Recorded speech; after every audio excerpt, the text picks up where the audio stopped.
Hello everyone! Welcome back. Sorry I'm a couple of minutes late. I got carried away reading an article that we're going to cover in a minute. Um and I want to make sure everything's up and running first and that we don't have any tech issues. How's everyone doing? It has been another week in which we all survived, which is good. But it's still chaotic as ever, exhausting. Oh, VL saying hello, turning in from vaginoplasty recovery. Nice one. Congratulations. I presume that went along with all of the other surgeries, but I guess you could theoretically just have vaginoplasty with no other surgeries. That would be fine. I'm not passing a value judgment on that at all. It'd just be interesting.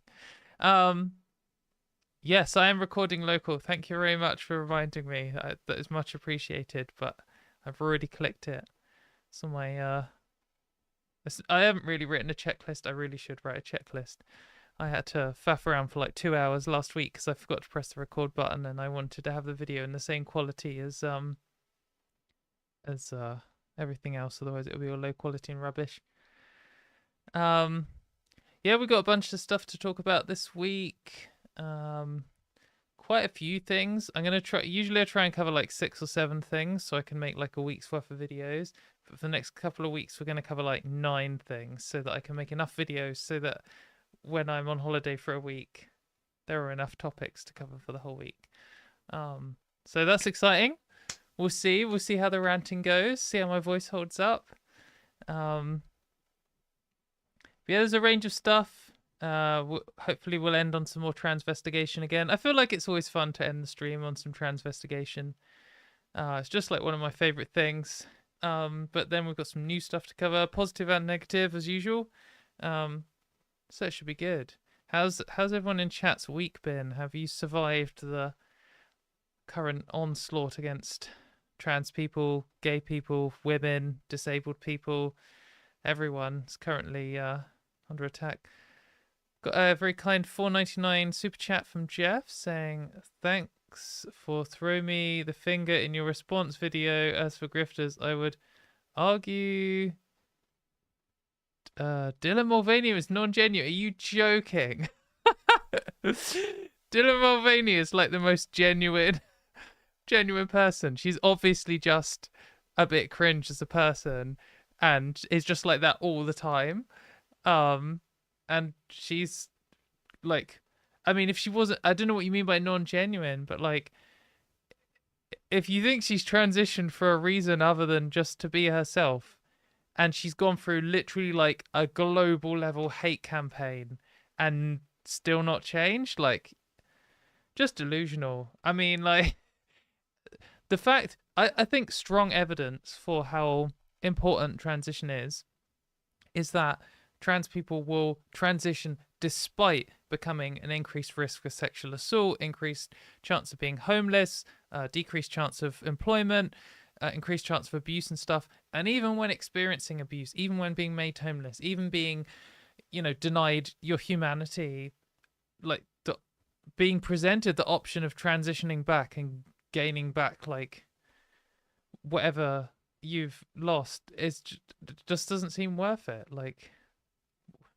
yeah, crazy. No, Dylan Mulvaney is like a hero for surviving what she survived, and yeah, I think she's obviously a really nice and genuine person.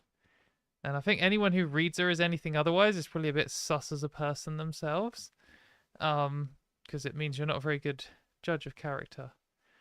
But thanks to the super chat.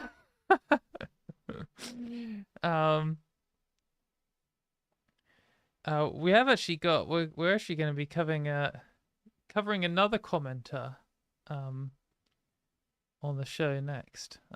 Actually, maybe we can do that. Can be our first topic. Let's cover that first. Oh, it's Detrans Awareness Day, is it? That's exciting. I've seen absolutely nothing about that. Well, actually, no, I did see one thing. I saw that Stella O'Malley was in the White House. Stella O'Malley's the I don't know. She seems to be involved in every single anti-trans organization. She's obviously a very dedicated anti-trans extremist. She's said that she is aiming for a world where no one transitions, and she's willing to lie and deny science to get there, and meet with far-right extremists. And uh, yeah, she's. I don't know if she's set up or is involved with.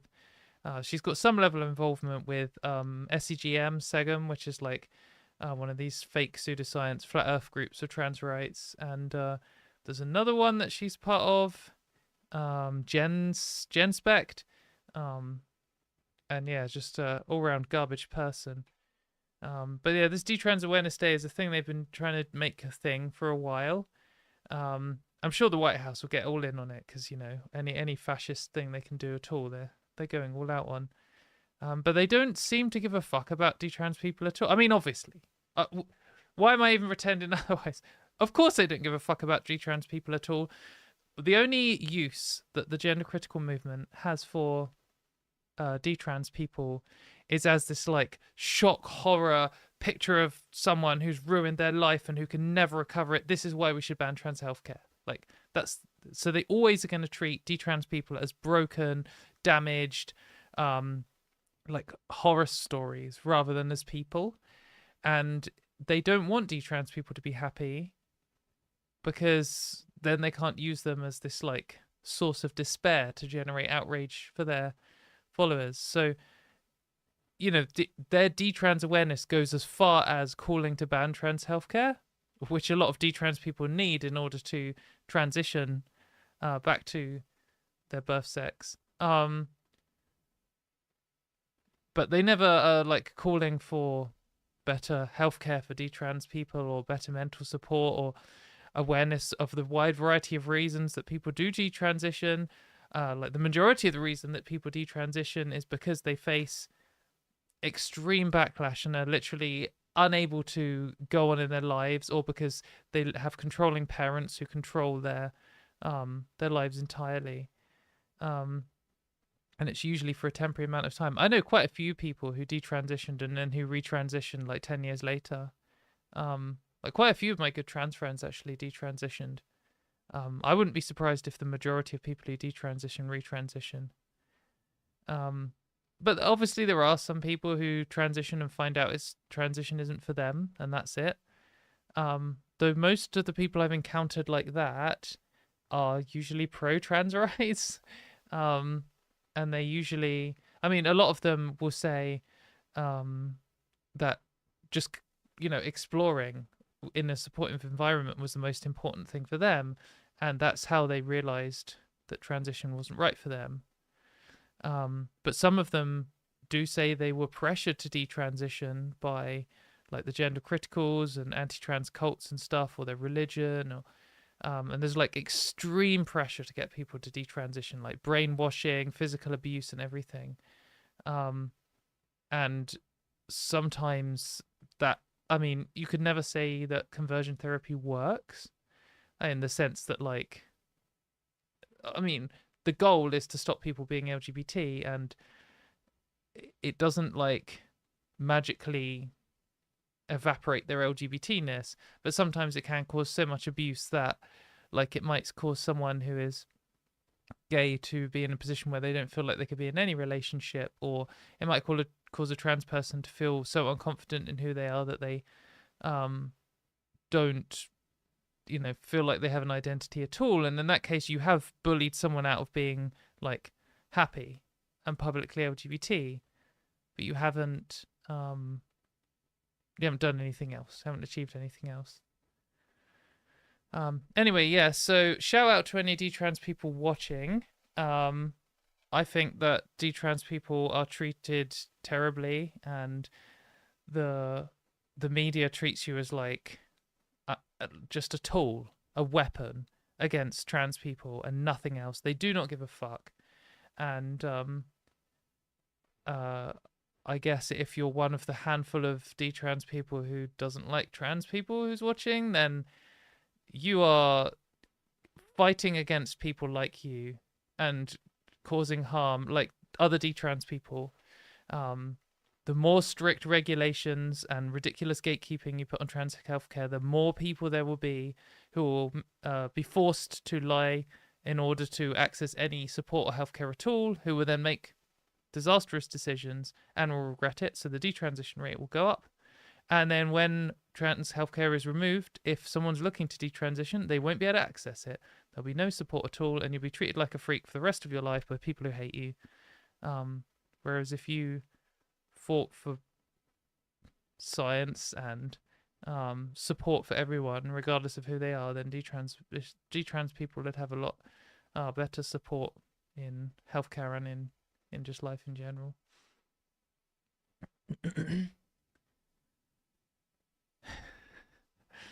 Thanks for continuing your argument via Super Chat, Jeff. I do appreciate it. Definitely means I have to read it out. By the way, I'm not a sus person. I understand that it's your opinion, but that is far off base. It is a bit of a sus thing to do. I think anyone who hates or like doesn't believe that Dylan Mulvaney is genuine, it's just sus. It's just a red flag for me. Like, if you said to me, I think Dylan Mulvaney isn't really my kind of person, and she's like a bit cringe or something, I'd be like, okay, I'm wondering why you're telling me that. But if it was the conversation and it came up, you'd be like, okay, whatever. Some people don't like some people, that's fine. But if you just like bring it up out of nowhere, or say you hate her, or say you think that she's not genuine, like, you're just a bad read of character in general. Anyway, we're going to move on. We're going to talk about our first topic today. Well, I guess that was our first topic. We're going to talk about a second topic today. We are going to talk about a comment that I got on one of my YouTube videos last week. And I think it's like both terrible and great. So we've got a trigger warning for a slur here, but I promise it's good. So we got this comment from Kenneth. So shout out to Kenneth if you're watching. I legit love this comment, by the way, and I think it's a good video. I am not calling you out. We're talking about this. So Kenneth says, I'm sure this will get me demonetized, but Kenneth says, trannies have the right to join female sports and female restrooms. If Trump do not like it, Trump can get the hell out of America.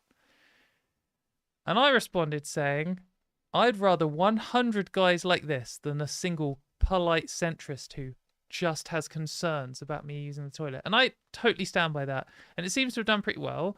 Like most people totally agreeing with this. Kenneth, if you are watching, just so you know, trannies is like an offensive term for trans people. And maybe you've heard trans people saying it to each other, but it's not something you should really call someone in public. But now you know. And if you come up, you've basically come up to me and said this to me.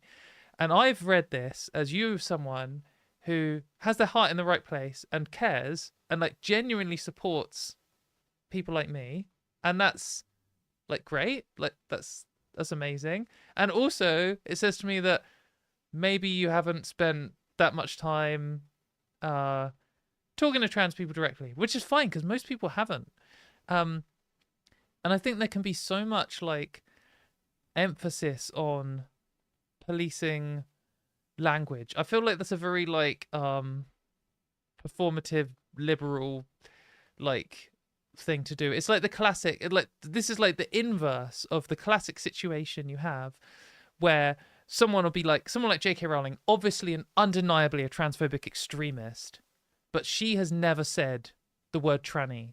So they're like, well, where has she ever been transphobic? She hasn't said a slur for trans people ever.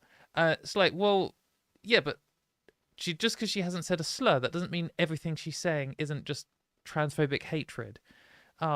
It's like people completely being unable to see the content of what is written or see the motivation or the intention or get any kind of vibe from people at all and just going purely on whether the words are good words or bad words. Yeah, the word tranny is generally a bad word because most of the time when people say it, they're saying it to try and hurt you or as a build-up to actually physically hurt you.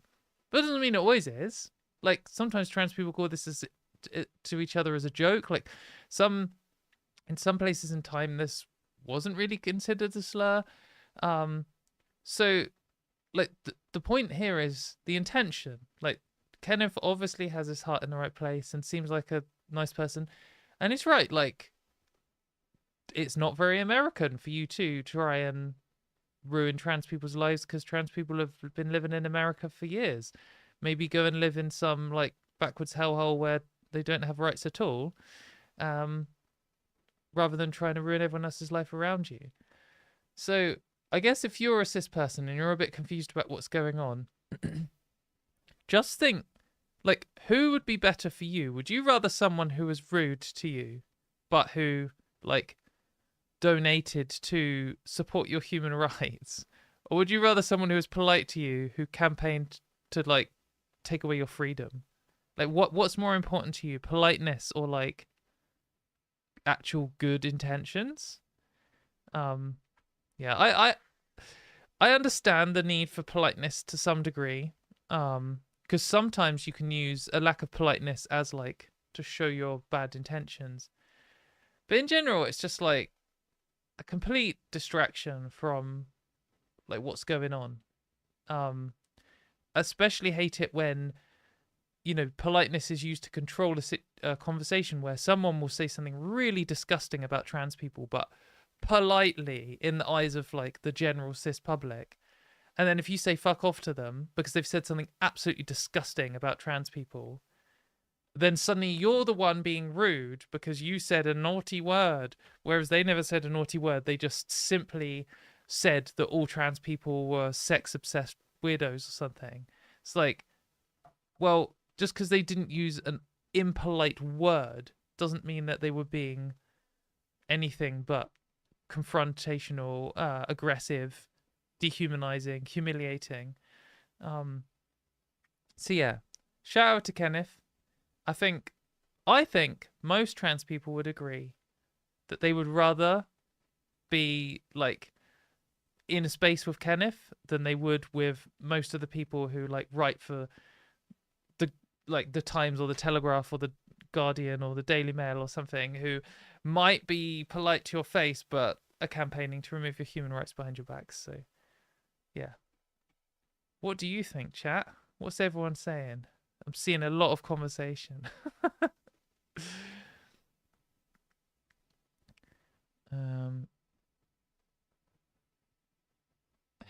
I've said for a long time now that if you put a fascist, you're ranting slurs in front of the British public, they'll punch him. I don't really know what you're saying there, to be honest.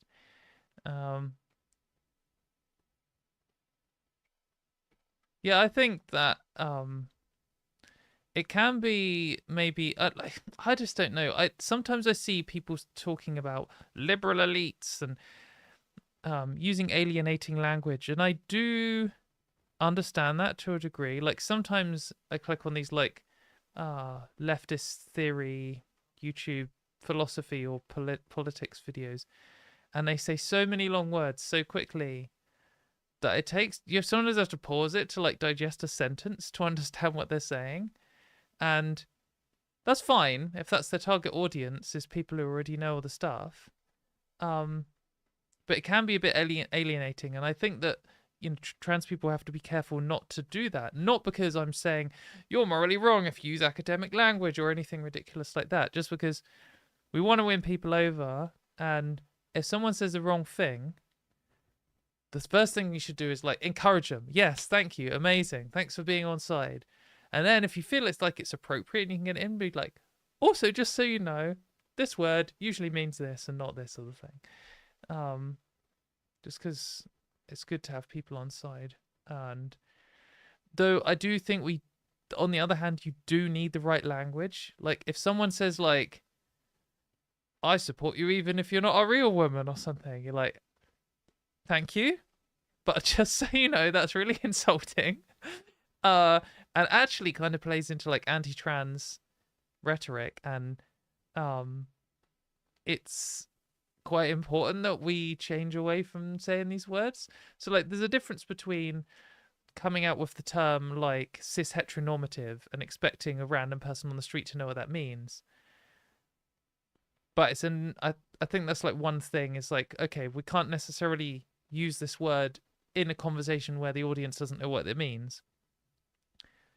But that's, like, different to confronting bad use of language and stuff. I don't know. Anyway, let's get on to our first rant of the day. So I find this absolutely ridiculous, and probably illegal, and hopefully this isn't the last we hear of this. So, fitness influencer Natalie Barnett attacked online for refusing to allow trans women into her female-only gym after U-turning and saying, of course they are welcome. So, I mean, of course people are going to be disgusted at this because banning trans people. So this is in the UK, by the way, where we actually have legal protections to say that this isn't allowed. So if she simply owned a gym already and then was like, actually, I've changed the policy, trans people are no longer welcome. Well, that is legal, and hopefully it'll face a legal challenge. And it's completely ridiculous. And how would you police that? And it makes no sense. All of which we'll come on to. But that isn't just what happens. She actually crowdfunded the money to open this gym. And in the whole build-up to when she was crowdfunding this money, was saying that it was inclusive, safe for all women. And then after getting the money and like starting, I don't think it's open yet, but like committing to opening it up, has then since changed her mind. So loads of people, it says here, when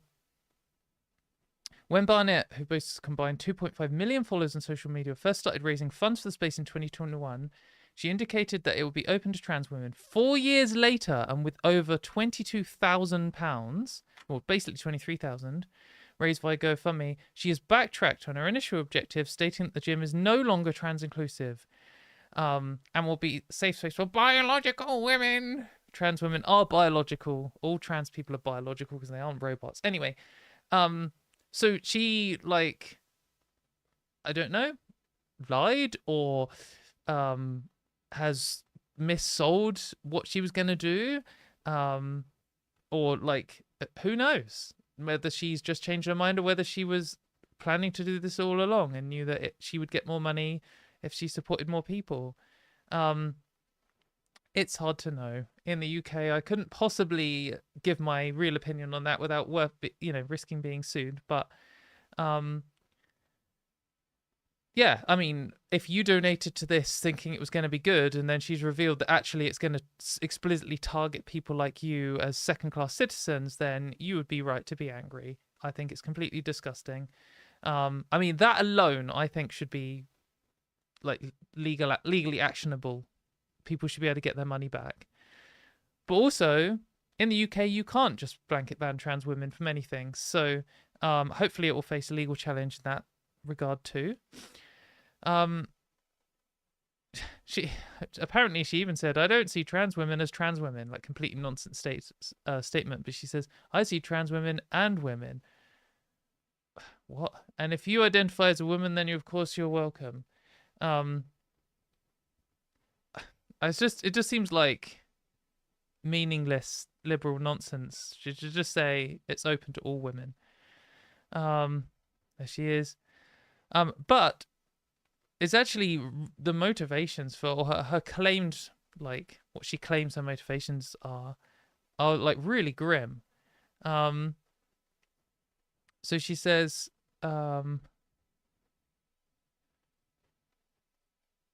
so yeah, she says, previously told how her negative experiences at the gym led to the development of her business idea.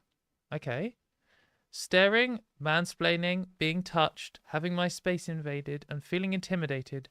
Women deserve to be in the gym as much as any other person, she said. Yes, and that is exactly why it's disgusting that you're banning trans women, because of course we face all of this stuff too. Like, what are you talking about?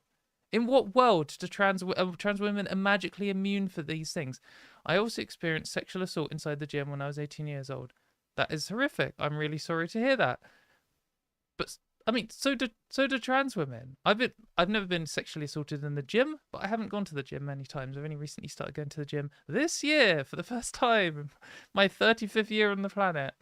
But no, I've been sexually assaulted multiple times in other places, in public places like the pub and music venues and on the street.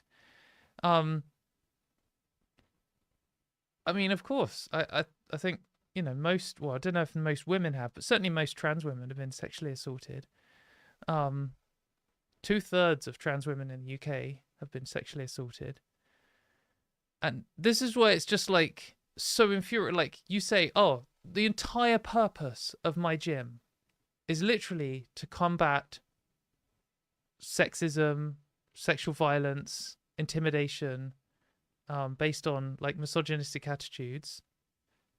And now we're banning some women from it. We're banning some of the women who are most likely to be targeted by that. It just seems so ungenuine and derogatory, and like she just either doesn't think that trans women, like, is just completely delusional and doesn't think that trans women are the targets of those things, or doesn't care at all and is saying, oh, well, you know, the whole point is I'm empathizing with other women because I don't want them to experience what I have, unless you're trans, in which case get fucked. Like, that's just disgusting. And then down here is definitely yeah, saying experiencing sexually assault when I first joined a gym is absolutely harrowing. I should never have had to gone through that. Exactly, no, you shouldn't have. As a result of her experience, she joined a women's only fitness club, but found most were too small and had inadequate equipment for her training needs. Women's only spaces inside a gym are very malnourished. She said they don't consistently follow the narrative that women can lift heavy, that women don't want to lift, and they're just there to lose weight. Like, how does any of this not apply to trans women too? This means in order to be away from harassment and intimidation, I now have to limit my own capabilities, which I think is wholly absurd. I just don't know how people can say this stuff out loud and then turn around and say they want to do exactly these things to other people. Like, how when you say, oh, I need a space free from sexism and that provides adequate equipment so I don't have to, like, self-exclude and limit my own capacities. But I want all of that to be taken away from other people who are just like me but different because they're different, and I want them to have to limit their capabilities. Oh, yeah, it's just so grim. It's just so, like, lacking empathy for other people.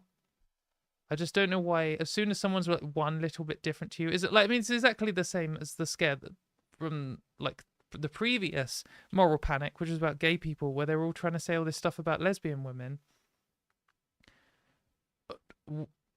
Just how do people not have empathy for people just because they've got one slight difference about them?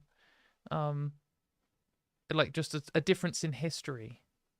That's crazy. Yeah, I mean this article goes on forever. This, to be fair, on the Daily Mail, it did actually include some of the comments and include some commenters. So they covered some of them here, saying, to every trans woman who donated or supported this endeavor, I'm sorry you were lied to. Trans women are women, and your desire to exclude them speaks loudly that you still see them as men. I don't think that's true. I think most of the time, transphobic people don't see, well, almost always they don't see trans women as men.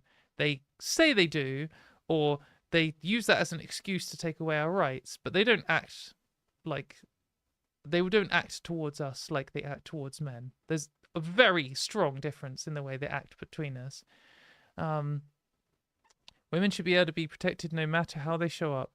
If you want to create a safe space for women, create a safe space for all women, and recognise the alarmingly high rate of violence that trans women face at the hand of men every single day. True. Of course, they then got a quote from Sex Matters, anti-trans hate group. Like, I just, yeah, this whole thing is just tedious.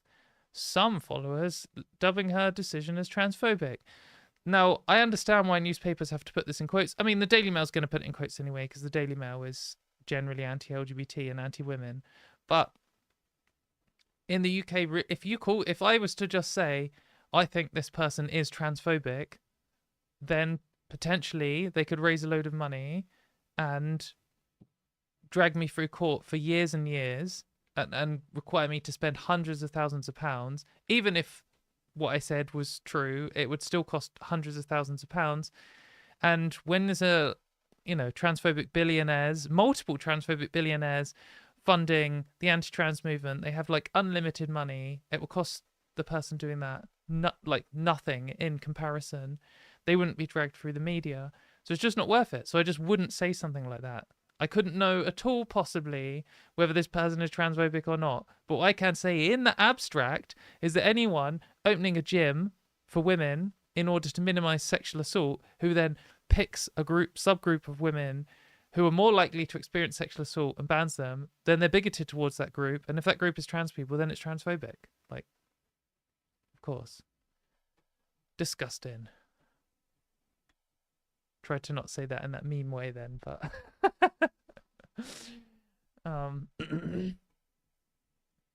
why do we always have to hear from Sex Matters? Because Sex Matters has a huge amount of money, like millions of pounds, and they contact whenever there's even the tiniest story, they contact all of the newspapers in order to try and get it in. I mean, I don't know if they pay for access to these things, but they certainly go to all of these media dinners in London, and they have paid lobbyists in the Houses of Parliament, and they try and talk to as many reporters as they can in order to always be there to give a quote. And they don't want to talk to trans organizations because we don't have loads of money. We don't have dedicated lobbyists. We don't pay for them to go to lunch and stuff. So, yeah, they're always going to get a quote from anti-trans hate group in everything that's even tangentially related to trans rights. But you will never see Sex Matters talking about any actual feminist issues. You will never see them supporting women's rights in any article at all, ever. So, of course. So, next we are going to look at an incredibly pathetic Republican.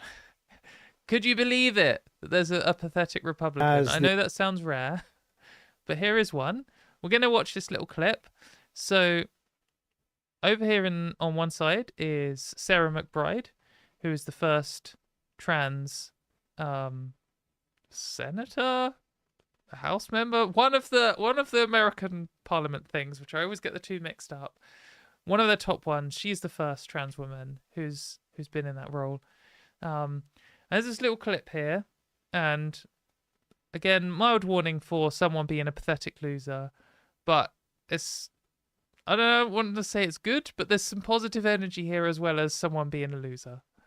As the representative from Delaware, Mr. McBride. Thank you, Madam Chair. Lol. So obviously he called her Mr. and so she called him Madam back. But anyway, someone then jumps in on her behalf, which is rare to see.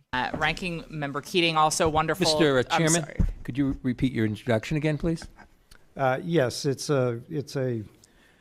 we have set the standard on the floor of the House, and I'm simply... What is He's so weak. He's like folding already.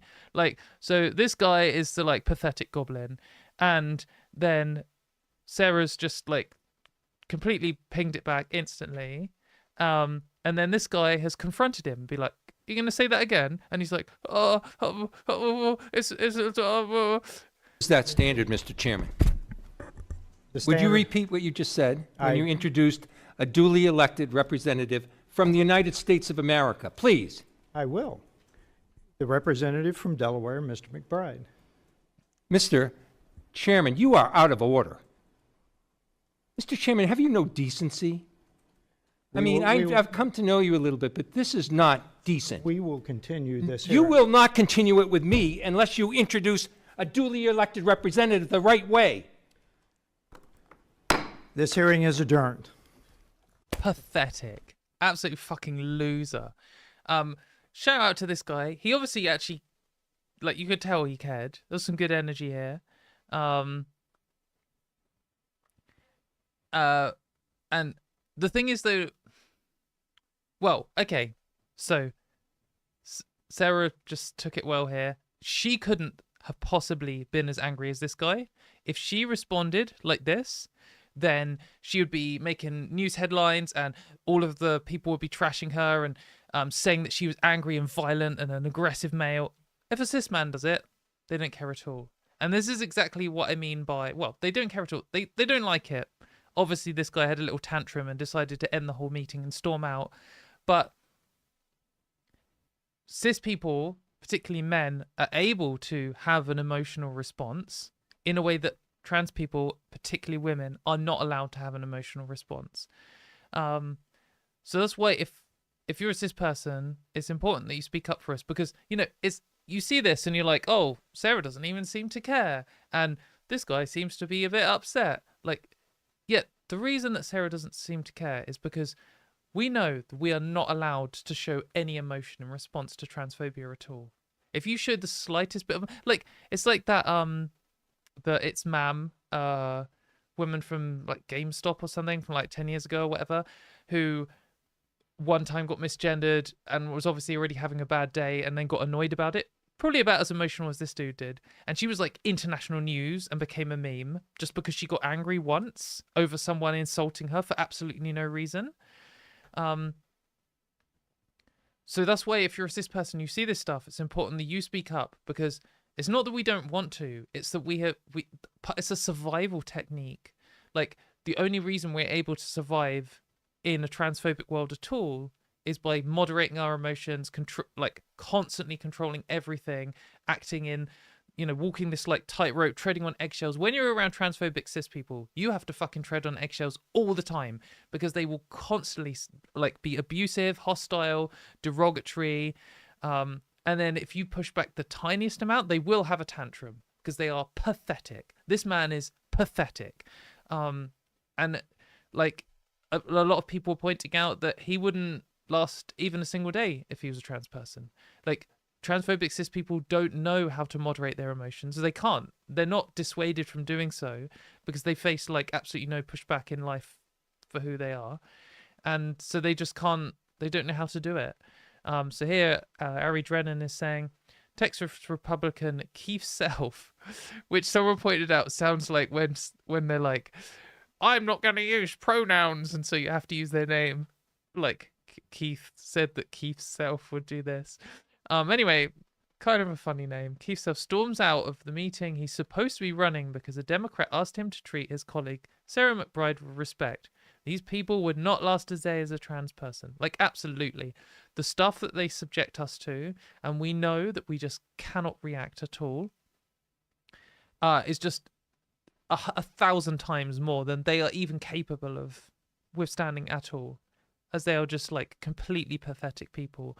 The only reason they're able to exist in society at all is because society treats them with like kids' gloves. Yeah, just weak people. Someone here saying who the Democrat was. I don't know. I can't find out now. But anyway, shout out to this guy because he at least like tried to do the right thing. So yeah, I'm just always like constantly amazed how weak transphobes are. Whenever you push back against them, like they can seem intimidating. So I guess this is something I wanted to say to like, I guess, newer trans people, is sometimes these big transphobes, the sex matters and the gen sex and the these ones who go on big national news and stuff, sometimes they might seem a bit intimidating because they are very confidently being like a cis supremacist, and they think they're better than you, and they're horrible to trans people and really abusive, and you're like, oh god. You can feel scared of them because they're intimidating, horrible, powerful, bigoted people. But you need to know that all of them, without exception, are pathetic. I found out quite early on in arguing on Twitter a lot with these transphobic people is, if you just confront them, you don't need to get angry. You don't need to be offensive or hostile or anything. If they just say something and you just confront them, just like the clip we just watched, like, excuse me, do you want to say that again? Do you want to justify that? Do you want to try and explain what you believe and why you believe it? They cannot. They will crumble. All of them give up. All of them wuss out. Sometimes they get really hostile and really say a load of slurs and write all this like hateful rant about you. But you just got to remember, if they do that, that is because they cannot justify what they believe, and they are pathetic losers, and it's their way of trying to keep you in line. Like, they already come in at like a 10, being hostile and derogatory to you. And then if you just like look them in the eye and be like, are you able to justify any of what you believe? Or is it all irrational rubbish? They will like crumble and they'll explode because they want to like push you back down to where they think you should be. And if you don't let them, then they'll storm off, they'll block you, they'll go on this like crybaby rant about you. And it ruins their day. And they're all like this. They're all weak people. They're all losers. They all get like one of the reasons for any bigoted person, the reason they are bigoted, or one of the reasons they're bigoted, is because it gives them some sense of value in their life. Lots of them are insecure and they feel like losers and they feel like they aren't valuable in the world. And they get some of their value by thinking, oh, but there's this lower class of people who are innately worse than me. Like their value in society is worse than me. So as long as I make it clear that I'm above them, then at least I have some value in the world. Like at least, like I might be a washed up loser, but at least I'm not a trans person. At least I'm not a black person. At least I'm not a woman. And that's how they get their sense of value. So when you confront them on that, when you make them feel as inferior as they are, they have nothing, and they get scared, they get angry, because it's like their entire worldview is based on this like one flimsy lie that there's a subclass beneath them.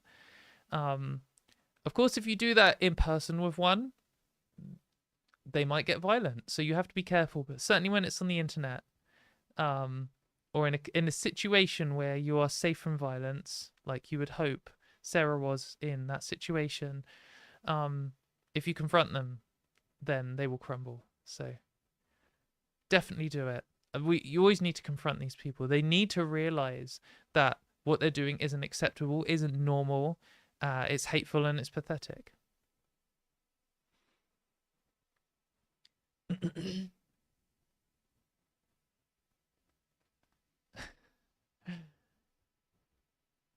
Just seeing what chat's saying.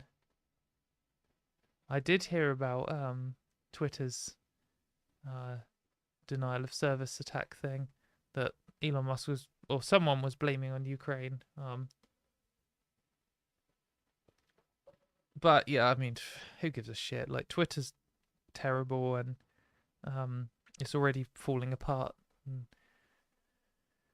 yeah. So the next thing we're going to talk about, let's see. Let's talk about...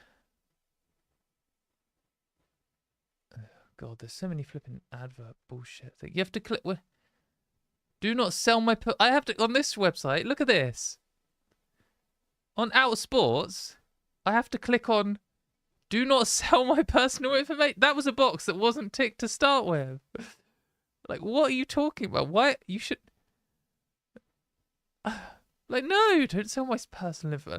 This meant to, like, come on, Outsports, that's terrible. Yeah. Oh well, we might as well cover this one next. So I have a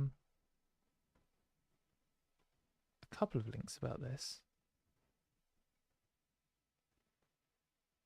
So, a new study. Transgender athletes could be at a physical disadvantage, new research shows. That might be a shock to some people, but it isn't to me. I mean, maybe it would go some of the way towards explaining the fact that trans women, and probably trans men to some degree, but to a less degree, underperform at every single sport, at every single level. That's just true. If you look at, for example, the Olympics, trans women have been able to compete in the Olympics since 2004, 2008. And in that time, there's been like 100,000 female athletes. And there have been 2 who were trans. And both of them came like last in their event, or near last.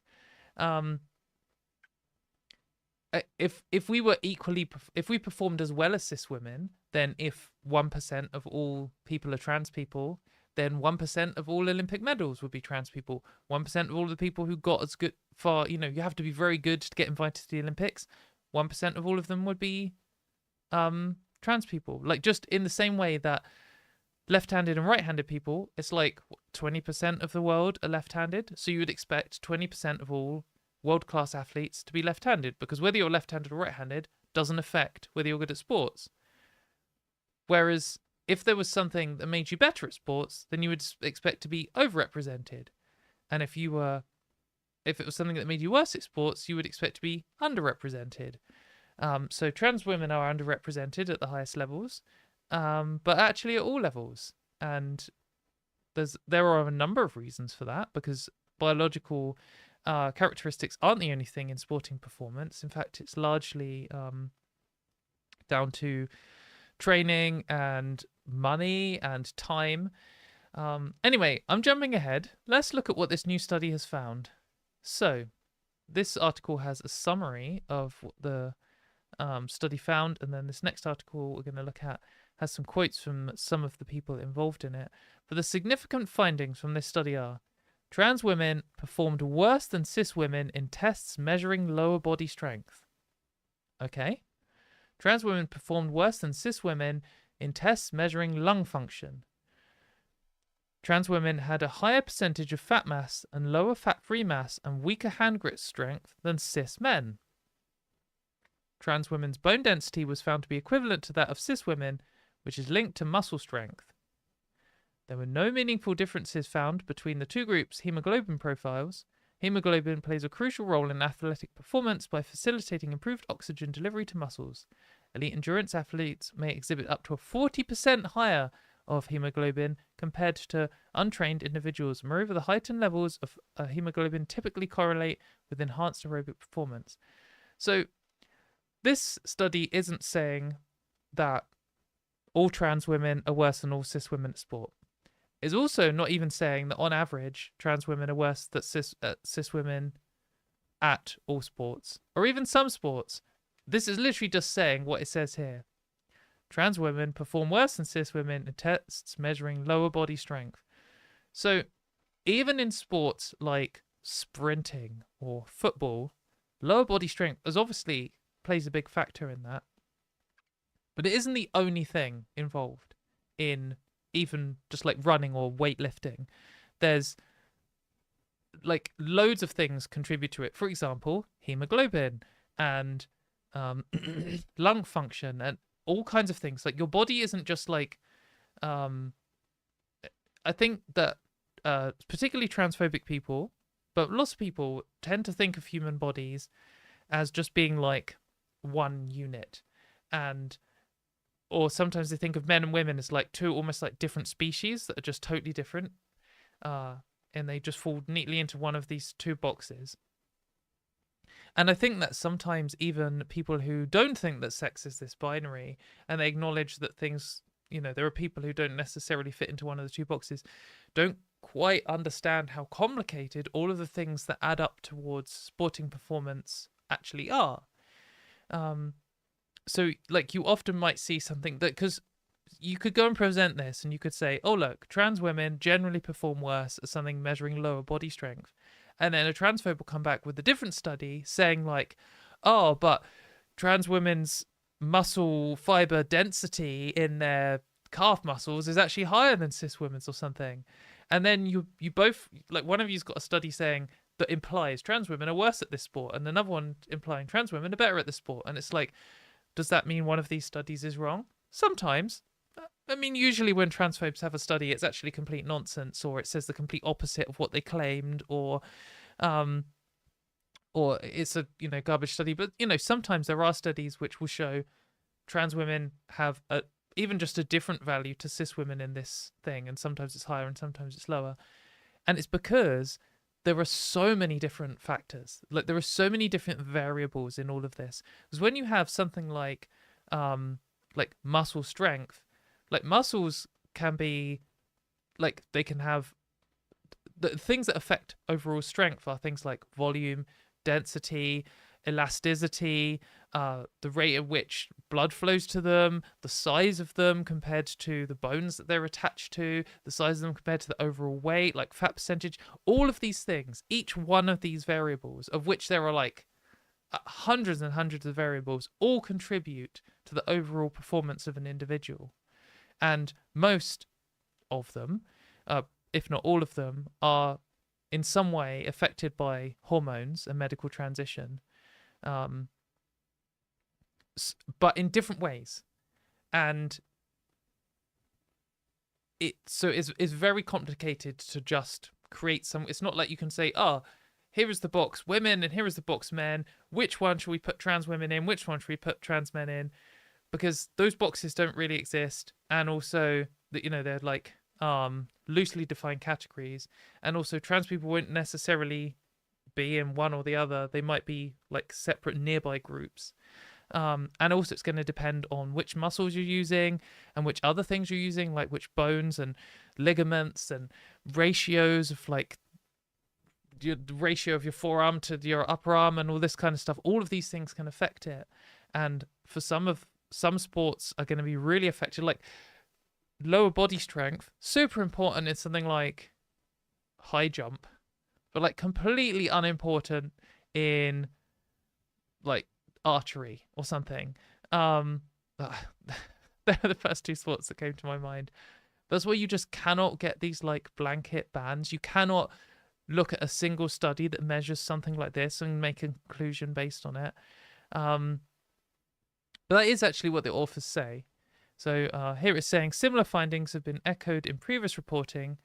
A recent report generated an in-depth review of all English language scientific literature about trans women in elite sports, and they found biomedical factors such as lung size, bone density, and hip to knee joint angle, Q angle, are not indicative of athletic prowess. Don't tell the transvestigators. We all know they love the Q angle. Testosterone levels do not predict athletic performance or overall athleticism. So even more horrific that the Olympic Commission decided to try and force athletes like Caster Semenya to take testosterone-suppressing drugs, even when she doesn't need them at all. Conversely, social elements such as nutrition, training regime, equipment, accessibility, significantly influence an athlete's performance, but are frequently disregarded in policy formation. Yep. If you're richer, you're more likely to have good access to all of those things, and so you're more likely to be better at sport. It's imperative to integrate both biomedical and social scientific insights into policy-making process. However, there's a tendency to prioritize biomedical research excessively, which can compromise the overall well-being of athletes. So like saying things like this, there are just so many variables, and some of them generally don't seem to have much performance on athletic prowess. But I mean, in the sports they tested, maybe there are some sports where hip to knee joint angle, the Q angle, does have some kind of effect. But how many sports are they going to do these studies on? I mean, like this new study, you're like, oh, like the classic. I can already see the transphobes being already like, oh, this new study only covered about 100 people. Like, yeah, if you're going to study like 50 different variables in trans women, trans men, cis women, cis men, how long is it going to take you to get like 100, 500, 1,000, 10,000 participants? Are there even 10,000 top-level athletes in one sport? And then even if there were, that's just one sport. So all you can ever do with studies like this is get one little piece of the puzzle and say, in which like direction is this puzzle piece pointing? And it's the same with like healthcare and stuff. You're never going to get this one all-encompassing perfect study. You're only ever going to get like a small piece of it. But anyway, it's got some quotes here. So this is from Outsport. Study of trans athletes concludes blanket sports bans are a mistake. The lead researcher of a landmark Olympic Commission funded study looked at strength, power, and aerobic capacity of trans athletes. Tells Outsports that sport federations should consider findings carefully. So yeah, this kind of summarizes the results and who was involved. So the lead professor, Professor Yanis Pitsiladis, I'm very sorry, Yanis, if I said your name terribly, told Outsports the main takeaway message is that the requirement of international federations and their experts to treat trans women fairly, the main takeaway is to treat trans women very differently to cis men. Sorry, half of this is cropped off.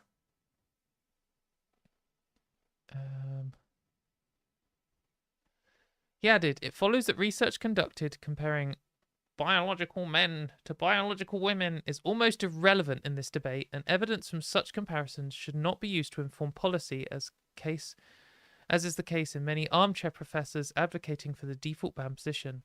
Our study also stresses the need for studies to be conducted in trained individuals and athletes. The use of non-trained individuals, non-athletes, cis and trans, is of limited to no use. So, if you've ever argued with a transphobe online about trans people in sports, which you probably have, because they don't fucking shut up about it, and there's this whole group of society that are fucking obsessed with it. But if you ever ask them for evidence ever, they will give you a paper of cis men versus cis women and say, therefore, we can ban trans people. And it's like, your study doesn't even include trans people. And they either believe or are just lying. The claim that trans women are identical to cis men, which is like trivially false, by the way. That isn't even something that, I mean, I was going to say it's not even something that gender criticals can claim to believe. They will claim a lot of different contradictory things at once, but in any rational world at all, that wouldn't even be remotely controversial, because all of the sports policies require medical transition, and when you're changing your biology, you're not in the same group as a group that hasn't changed biology. And in fact, there are studies to suggest that trans women and cis men are biologically noticeably different before medical transition. And there's no reason to not assume that at all. Like, the skeptical position here would be to say that we have these different groups. At minimum, we have because we only ever seem to talk about binary trans people. At minimum, we have 4 groups here. We have trans men, trans women, and cis women. And we can't just assume any of these groups are the same as each other until we've got data showing those things. So anyone who's making the assumption that trans women and cis men are the same even before transition is just committing a logical fallacy and doesn't actually have evidence for that. So that's already completely nonsense. But there was a good quote from this guy at the end. So saying about how it was made up, as they did endurance sports, team sports, power sports. So the researchers say their findings reveal notable disparities in fat mass, free fat mass, laboratory sports performance measures, and hand grip strength measures between cis male and trans female athletes. I mean, this is just, to anyone, like all the trans women and probably all the trans men in the audience being like, duh? Like, this is definitely one of those things, like, scientists prove that rain is wet or something. It's like, this is something that everyone who has ever experienced it knows firsthand is, like, undeniably true, and, like, night and day difference. But you obviously have to just do these studies for cis people because they believe things that are untrue without any evidence. These differences underscore the inadequacy of using cis male athletes as proxies for trans women and athletes. The fact that they even have to do this is just crazy, but yeah, of course. So he said, so just finding this next quote. Oh no. Chrome has frozen. 1 second. I'm going to have to remember to edit this bit out. Why? Let's give it a minute. Chat, how you doing? Oh, we're back. We're back. And then I instantly clicked on an advert and now we've lost where we were. Okay. So, asked by Outsports what might happen next after this week's publication, the professor said he hoped it would help convince the Olympic Commission to contribute funding that would allow for further research that takes multi-center approach involving many international federations. Yeah, because you're going to need to study like trans people in every single sport, or every single major sporting organization is going to have to study trans people for their sport, because none of this is going to apply globally. He noted how smaller federations with less resources or expertise feel somewhat lost on the topic of trans inclusion and need more assistance. Their only real option is to follow the big federations and hope for the best. He believes the newly published study can have an impact on inclusion, but is cautious over how others will interpret the results. It is my expectation that it may become a little easier for some federations developing their policies to reject the default position adopted by some of the large federations to ban trans women. To ban them in the absence of scientific data to support such a position. But I suspect most will follow the positions of the large federations to ban. Also, it is unlikely that those large federations will change their position, as they are now too invested and they don't really look at science or evidence. Their wish is mainly to appease their membership, and the decisions being taken are mainly justified by politics and dictates rather than science.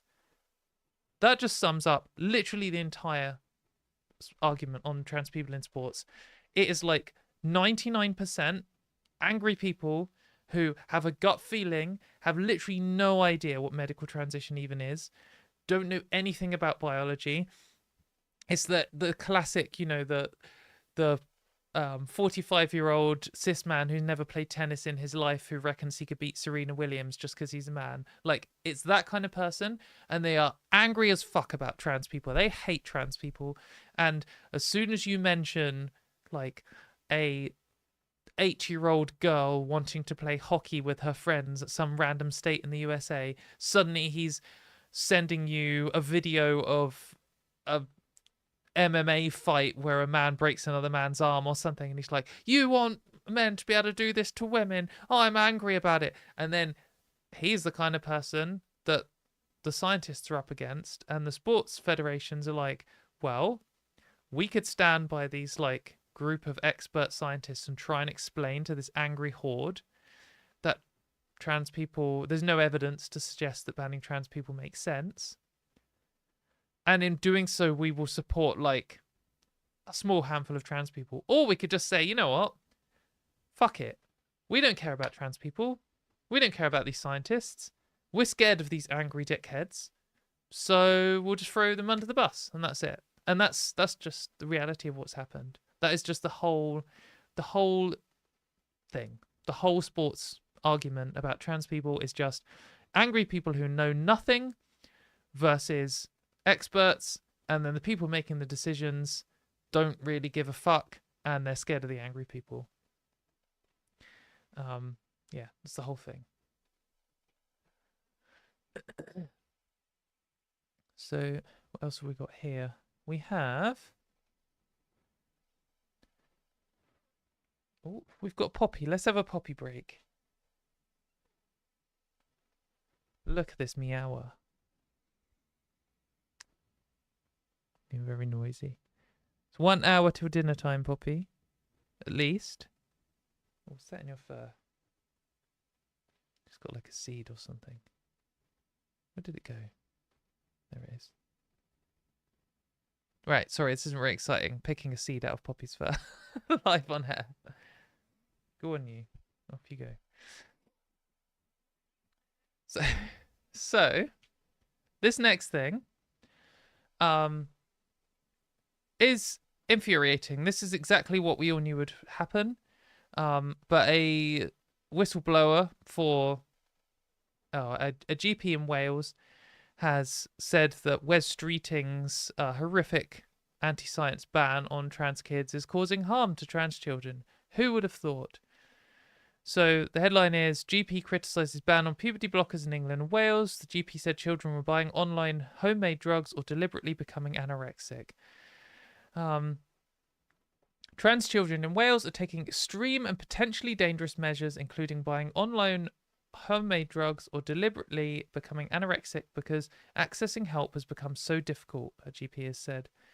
She said, children with gender dysphoria who do not have the same level of access to healthcare as adults, which is basically nothing in the UK, are taking matters into their own hands rather than waiting until they're 18 to get care. Like, often when people talk about waiting for trans healthcare, they talk about it as if it's like, you know, wait your turn in the queue. Like, oh, you go into the post office and there's like 12 people in front of you in the queue. And it's like, oh, can't I just get to the front? It's like, oh, just wait your turn.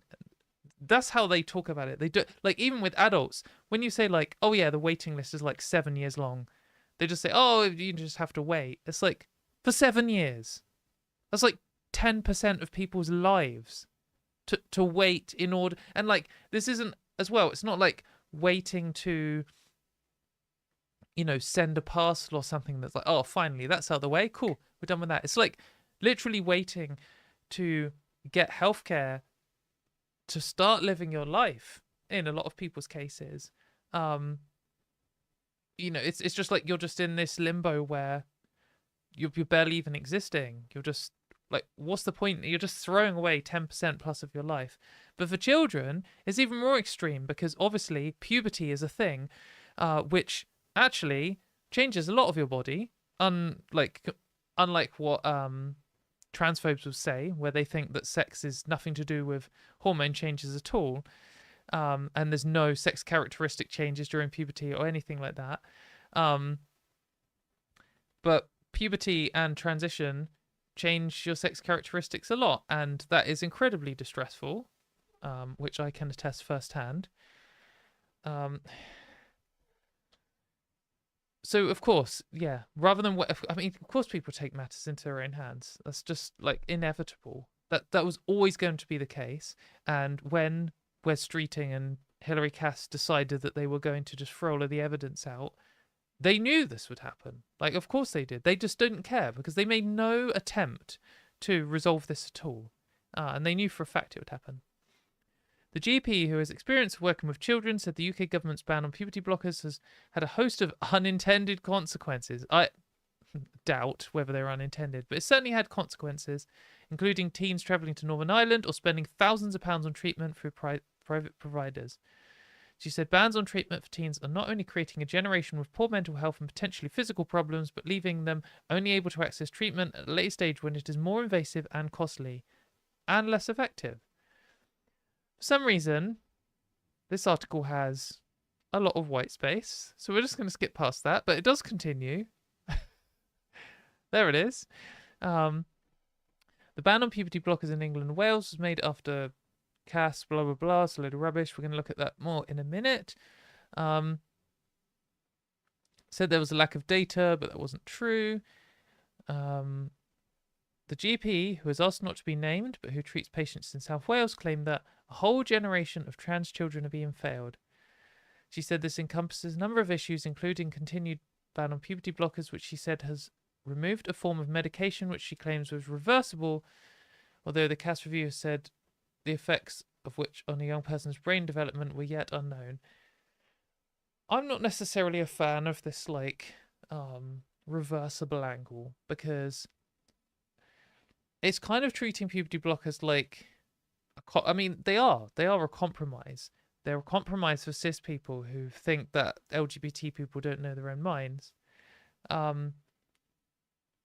mean, they are reversible in the sense that if you take puberty blockers and stop taking puberty blockers, puberty starts. But you don't like get the time back. If you're on puberty blockers for 2 years, then you start puberty 2 years too late, or later, and you like don't get that time back from your life. And is there really justification for that when just starting with hormone replacement therapy might be more justified? Yeah. Anyway, this is leading to poor mental health and children being forced, she said, to remain in the body they do not feel belongs to them. Like, notice this thing this journalist is doing where they're saying what the person is claiming and then saying what the other person's claiming. Like, it might be a little frustrating for them to say, although the Cass review says this, but like, there's some kind of journalistic integrity here where they've tried to bring in both sides of like the argument, and without both sizing it, they're just saying this is what is said and this is what is said. Why doesn't like the BBC ever properly do this when they quote anti-trans hate groups? They usually they'll have like this big long thing from Sex Matters, and then at the bottom they'll be like, some trans people disagree. Why don't they say, you know, so and so from Sex Matters claims this, however, experts in the field say the opposite? Anyway, This is leading to poor mental health in children being forced, blah, blah. The doctor warned that it was leading to children dropping out of school, facing suicidal thoughts, and in some cases taking measures into their own hands to force puberty to stop. In the long term, it means that rather than receiving treatment before physical changes have occurred, their treatment is more serious and costly because physical changes have to be reversed, although by then there are often long-term mental health impacts. Yes, there are. It says there's a new clinic in Bristol, which is interesting. I actually didn't know about that, which isn't very good of me. Okay, I do need to find out more about that. Oh, it says the Bristol is one of 3 clinics offering specialist gender services, but focuses on talking therapy and is not currently able to offer medication. So it's completely useless then. Meow. Yeah, and it says the current climate means families approaching medical professionals for help are also now finding they're being referred to social services and being investigated for child neglect, which is disgusting. Like, anyone who's ever referred a family to child services for supporting the LGBT child should be like, but instantly fired from their job and be banned from working with families and children ever again. Like, absolutely disgusting thing to do. That's just such a spiteful, hate-filled, gender-critical person thing to do. They're like, oh, you support your trans kid? Well, I want to tear your family apart. I want to cause as much suffering to your family as possible, and I know that this is a way in which I can do it. Like, absolutely disgusting, spiteful thing to do. They know that their families love their children. You can see it. You can see when transphobes are talking about their children, and they're talking about them as, like, damaged and ruined and brainwashed and dead to them and all this kind of stuff. And you can see when supportive families are talking about their children and saying they love them and they're horrified at what they have to face in the world and stuff. Like, it's like night and day difference. And you know when someone is abusing their children and when someone is loving their children and how different those things are. And they know that if they refer them to social services, it's going to be, at best, a massive disruption and headache for the families and incredibly stressful. I'm sure that they enjoy the idea of causing suffering. For this GP, puberty blockers are something which offers breathing space. She claims it's reversible. Yeah. I don't know of any other area of medicine where it's been done to us. Yeah. So she does talk here about different methods. Anyway, it's driving people to riskier methods. Among those of us who are involved with trans young people, we're quite concerned by the increase we're seeing in more dangerous forms of estrogen. I think some of it is because puberty blockers have been targeted and vilified so much that pharmacists are questioning them. Even if the patient is 17 and they're allowed to have their blocker, they will be questioned by the pharmacist, which is really horrible in a waiting room full of people at the pharmacy when you're being questioned as to why you're having that blocker. People are buying synthesized estrogen, which can be bought cheaply online and referred to as bathtub estrogen. It's so strong that it often blocks testosterone, avoiding the hassle of trying to act as a blocker. The effects are like a sledgehammer, though, so it will probably block the testosterone and give them really quick results, but completely unknown quantity in terms of risk.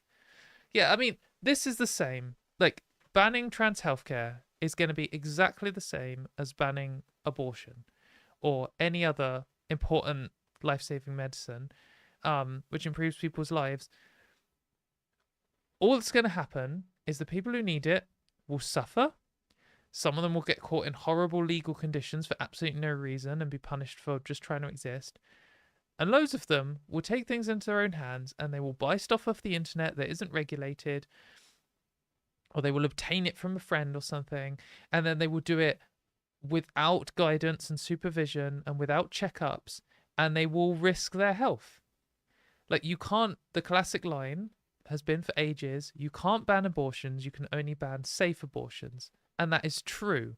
We know when you ban abortions, the rate of abortions isn't really affected, but the rate of deaths and injuries goes up significantly. And it's exactly the same with trans healthcare. You can't, like, as much as these fucking freaks try and clamp down on trans people's lives, they are not going to be able to get rid of trans people. That is just not possible. It's the same, like they weren't able to get rid of gay people. We are just a natural part of what being a human is. And So all you'll do is you just have to force it underground, and you'll cause more suffering and pain to people you're pretending to try and protect. So whenever they give this justification about what's safe for trans people, that they want what's best for us, they know they're lying. You know they're lying. They are lying. They do not care. They're not interested remotely in trying to do the best thing for trans people. They're literally just trying to make things worse for you in the hope that it will cause you so much pain and suffering that you won't transition.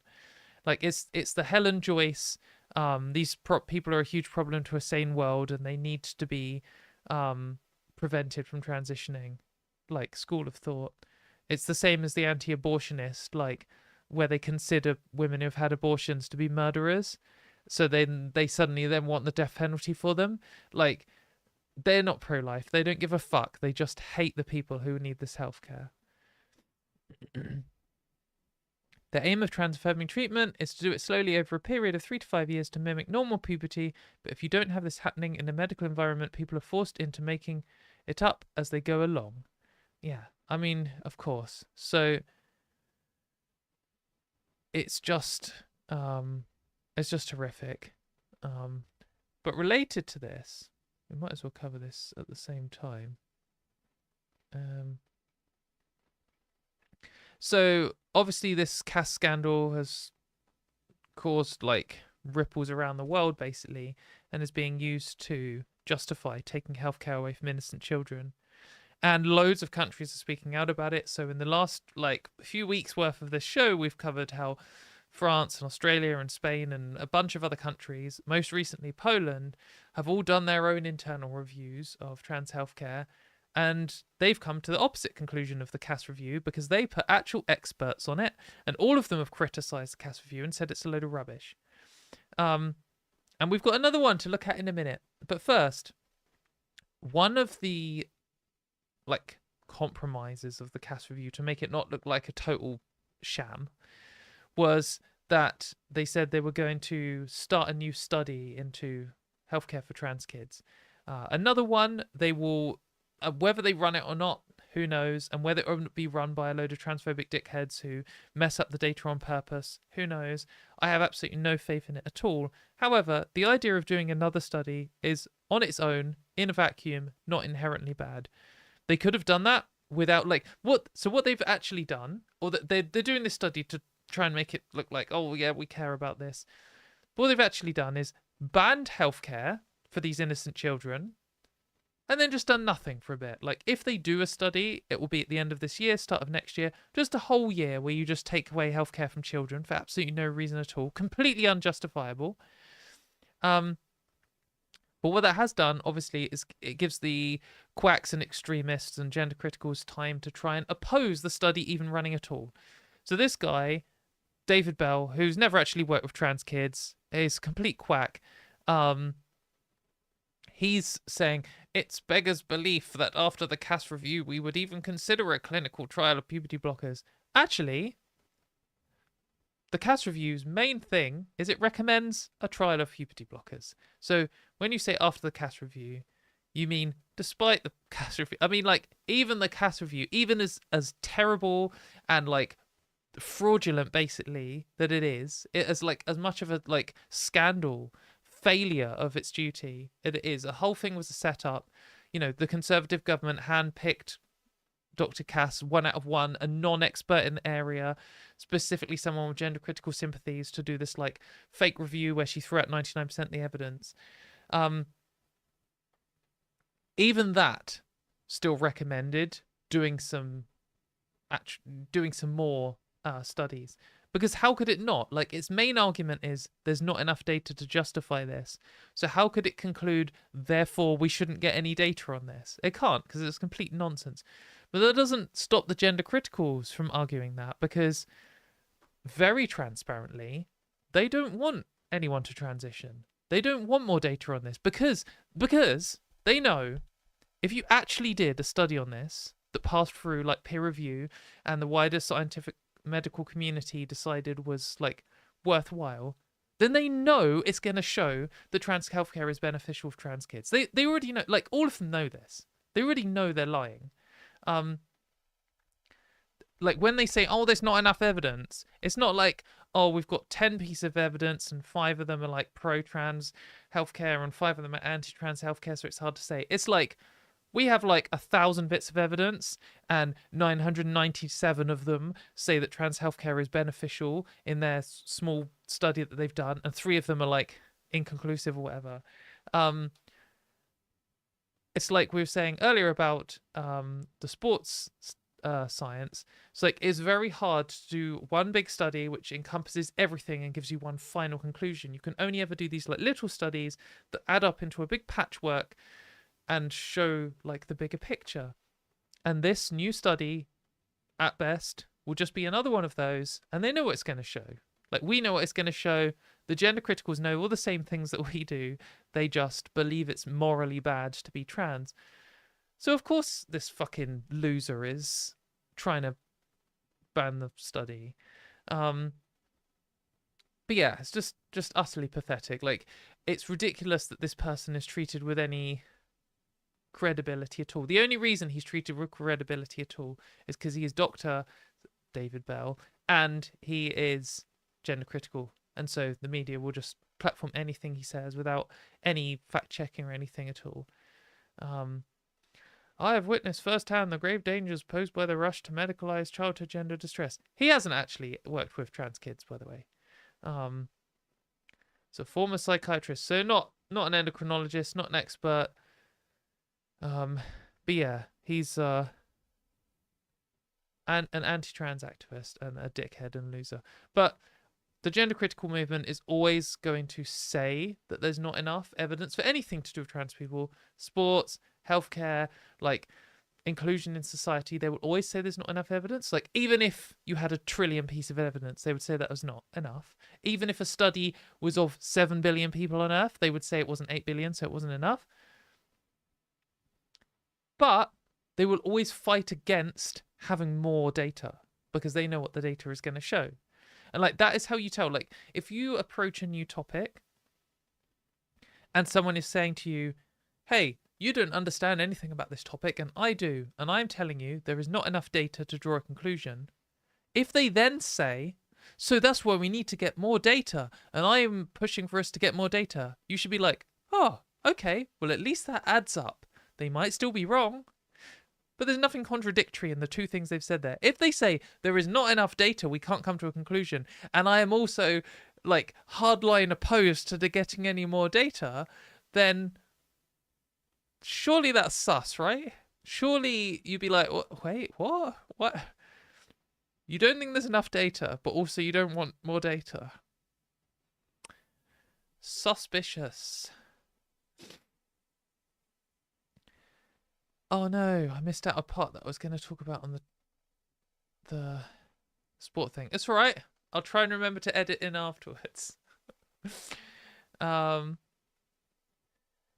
I was just going to also add. So this is from Parker Malloy, who's a trans person journalist who should all follow. But they're saying, one thing that really bugs me about so many of the anti-trans arguments about sport is that they'll be like, Leah Thomas was a giant. She clearly had an unfair advantage. When the reality was that she was just pretty much the same size as other elite women swimmers. So here she's got Leah Thomas, who's 6'1", Katie Ledecky, who's like the best women's swimmer of all time, current world record holder, 6'0", Missy Franklin, Alison Smith, obviously a similar height. But then there's this little quote here. Obviously, she's a pretty good swimmer if she won the NCAA division national championship. But how good is she?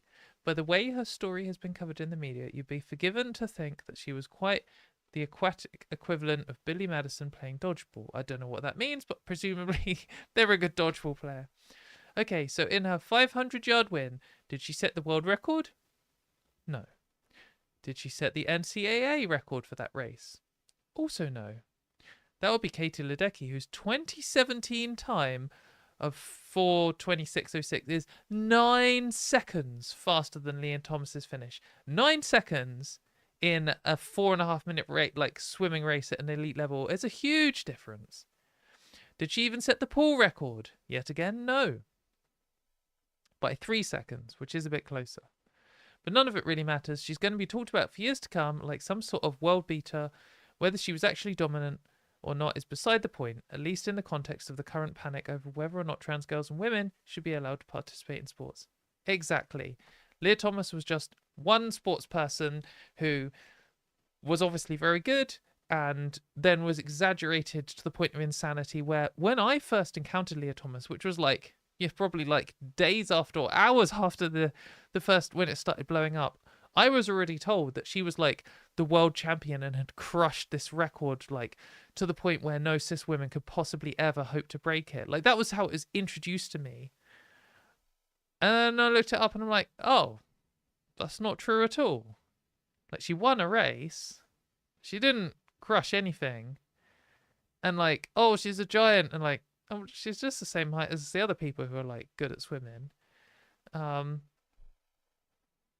Yeah, like the conversation about trans people in sports is just like almost impenetrable because 99.999% of the people involved in it have absolutely no fucking idea what they're talking about and will just exaggerate the fuck out of anything to do with trans people, and they hate you and they don't care.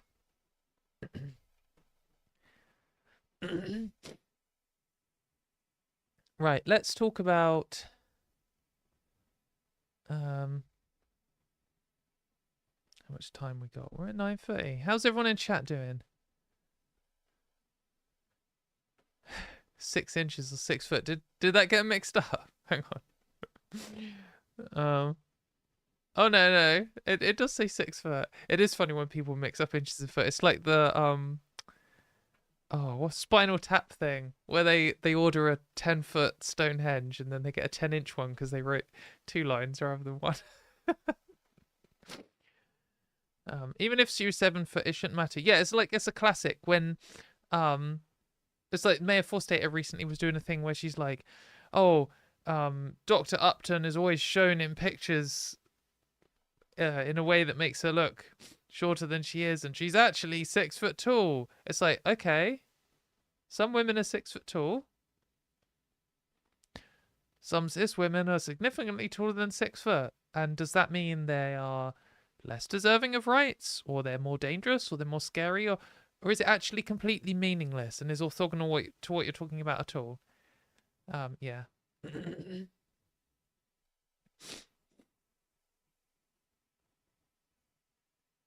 Yeah, no, when they say unfair advantage, they just hope that saying that will just become magically true.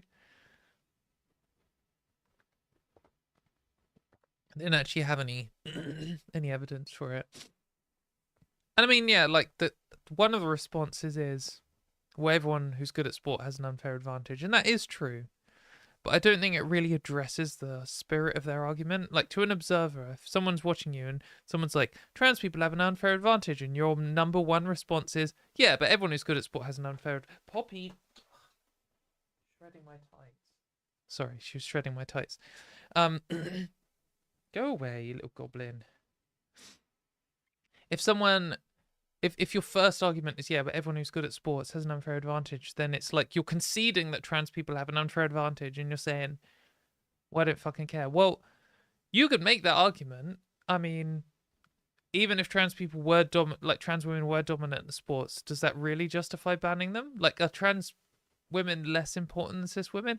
Obviously, in society, we are less important. We're second-class subhumans. But, like, morally, no. There's no actual rational argument for that other than cis women are more common, and I, the angry person talking about this, values them more highly. But like, if you actually valued trans and cis women equally, and one of those groups did have an advantage, you wouldn't need to ban them. But even so, I think that conceding that point is like unnecessary when they don't have evidence for what they're claiming anyway. Like, they don't have evidence of unfair advantage. If anything, all of the information we do have, the studies and like the evidence of the results, is trans women seem to be worse at sports.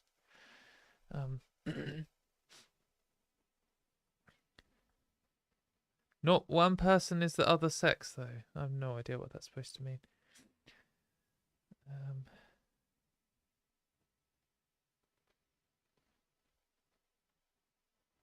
Someone saying here, thanks for the hard work. I've learned so much from this and the Transatlantic Call-In Show. If you don't know about Transatlantic, by the way, you should go after this show and search it on YouTube. The Transatlantic Call-In Show. You can call in and talk to real trans people. Have an argument. It's great. I live in rural Indiana and my whole family is Trumpist Christians, save my sister.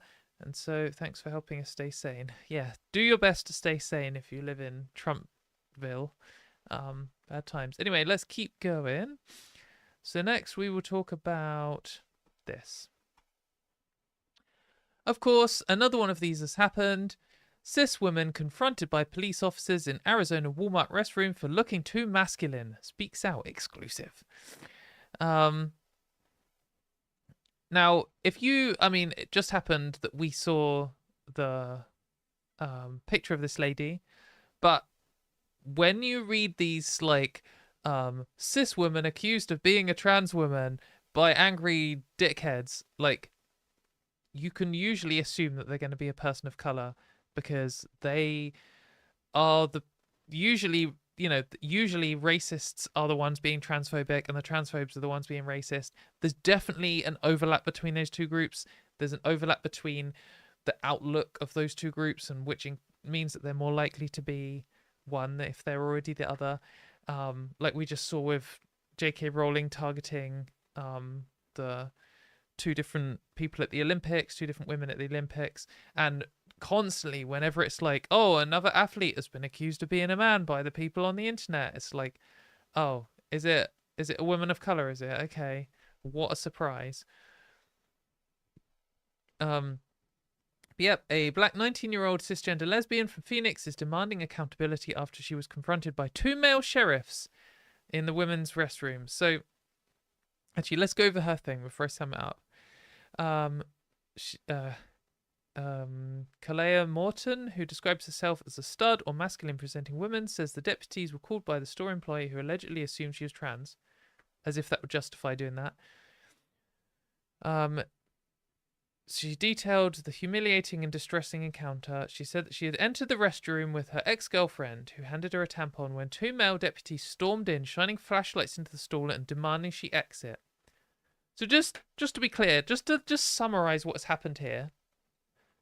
Two women were in a woman's space, minding their own business, and then two, like, angry, probably armed men stormed into the women's space, where there was multiple women, started shining lights at them while she was using a tampon in a private space, like, trying to do her thing, and, like, confronting her and getting all challenging. They were flashing lights on her feet saying, you have to get out of here. You have to come out. We need to talk to you. Like, this is... all of the transphobes are like, we need to protect women from dangerous men. Like, this is it. This is the women and the dangerous men. Like, literally happening. And this is happening because of you. Because you've created a world where, a woman can't have short hair? A woman can't, like, wear trousers without you... I'm a trans woman and I don't have short hair and I'm not currently wearing trousers. It doesn't make any sense at all. Like, what are you talking about? It's just so, like, fucking brain dead, bigotry, reactionist, shithead behavior. I mean, this is not the first example of this happening. As there are so many of these. This is just yet another one that I've seen on my feed. So she said, I'm telling them I'm still using the restroom. I'm sitting down. I'm peeing. What is the issue? She finally exited the stall, said she lifted her shirt to prove she was not a man, expecting the ordeal to end. Like, so they actually forced her to, like, expose her private parts to them in order to, like, this is the state of the situation. Transphobes, in the name of protecting women, have got it so men storm into women's spaces while they're, like, half naked and force them to, like, expose themselves. Like, who is this protecting? No one. And for what? Like, if she was a trans woman and she was doing a wee, so what? Like, what are you protecting from? Like, like, okay, even if we just accept the position that trans women are men, then what? There was a man in there sitting down doing a wee, and then, like, she was minding her own business. Thank you, Poppy. She was minding her own business. Like, so it doesn't justify what these fucking losers have done at all. Oh, sorry, Poppy jumped on the space bar. When she finally exited the stall, instead, she said one deputy continued to question her appearance, insisting she looked like a man. Like, so, like, pointlessly derogatory. Morton started recording, later posting a 9-second clip to TikTok, which has been seen 4 million times. They came in here, the girls' restroom, because I'm a girl, and they don't think I was a girl, so they tried to take me away. Ridiculous. Here's the dickheading question. They came in here in the girls' restroom because I'm a girl, and they didn't think I was a girl, so they tried to come take me away because I'm a girl. This is like, there's multiple women in here, and these like fucking armed men have come in. Like, it's completely ridiculous. It's so ridiculous that anyone thinks this is acceptable or reasonable at all. And this is meant to be better, right?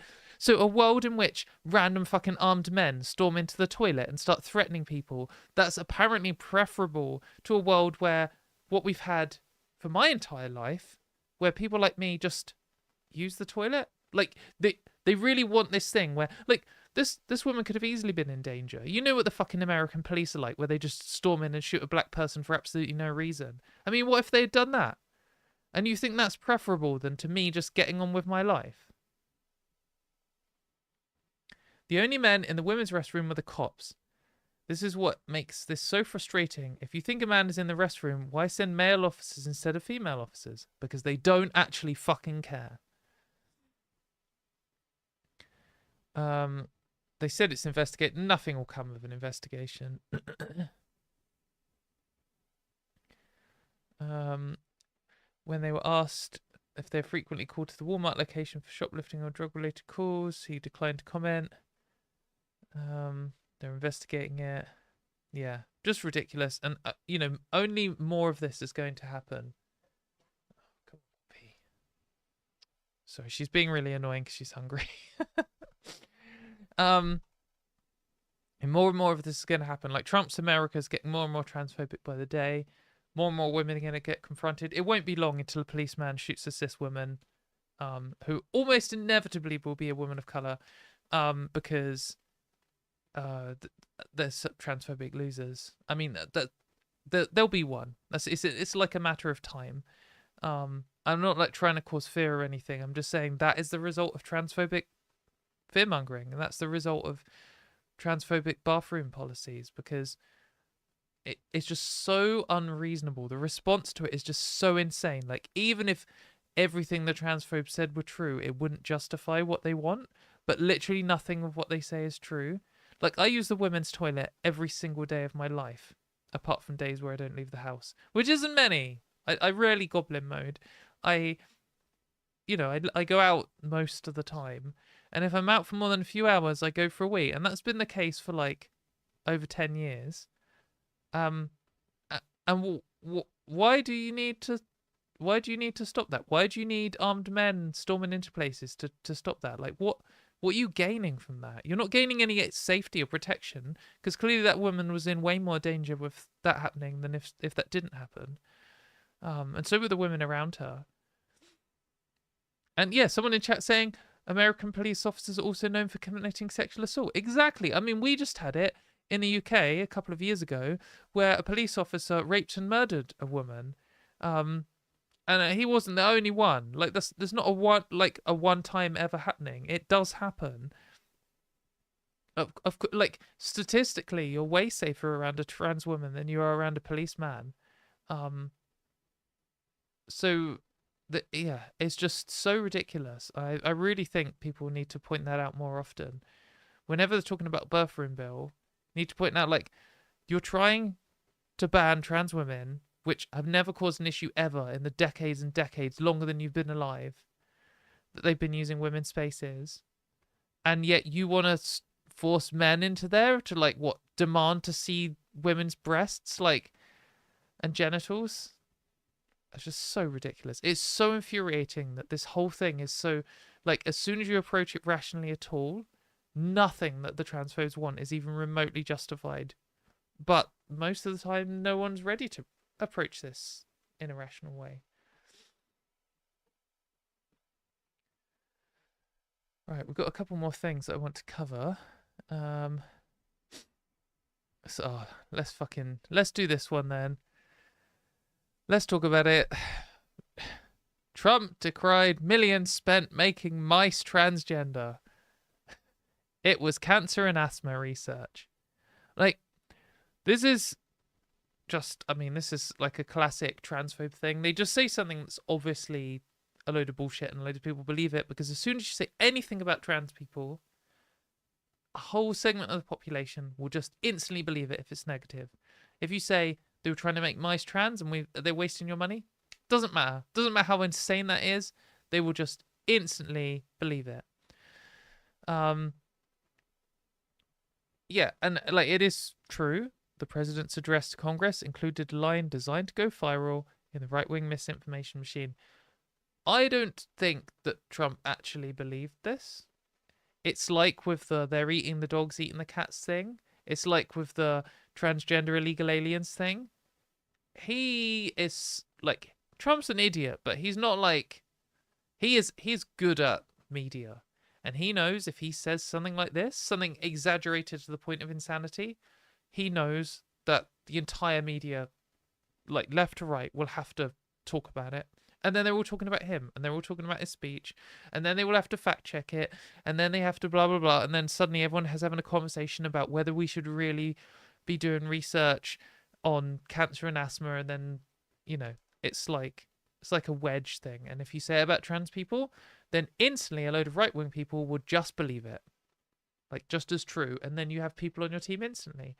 So yeah, I truly don't think that he like read a report and thought, oh, they're trying to make the mice trans. He just knew that saying it would cause a thing. But anyway, we're still going to look at it because of, like, it's important to know what's going on. It's not just a clip. It's not just, oh, look at this fucking idiot saying something stupid. Because also, they took away research into medical conditions. And this isn't the first time they've done this. They've done a few of these. It said that Elon Musk's Department of Government Efficiency had uncovered an outrageous expenditure authorized by the previous administration, a whopping $8 million for making mice transgender. The number, like most offered by Elon Musk, was essentially pulled out of thin air. Doge has been forced to delete many receipts of the supposed billions in wasteful spending. It is identified because of absurd errors in its reporting. Last month, for instance, it touted a cancellation of an $8 billion contract that was in fact worth $8 million. As for the transgender mice, so we all know, we all know, right? We all know this is going to be absolutely nothing to do with anything.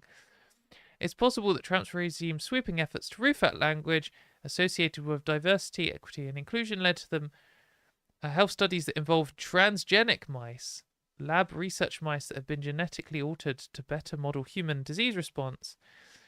It's like the thing where they removed all the pages on that the plane that dropped the nuclear bomb on Japan, Enola Gay, where they deleted that because it had the word gay in. Like, it's clumsy and stupid and cruel and ruthless on purpose. They do not care. They will just delete anything that mentions the word gay. Like, you could be like, oh, but they're even getting stuff that's nothing to do with gay people. Yeah, but they're also getting stuff to do with gay people. They're also getting stuff to do with trans people because they're trying to eradicate LGBT people from the country. So,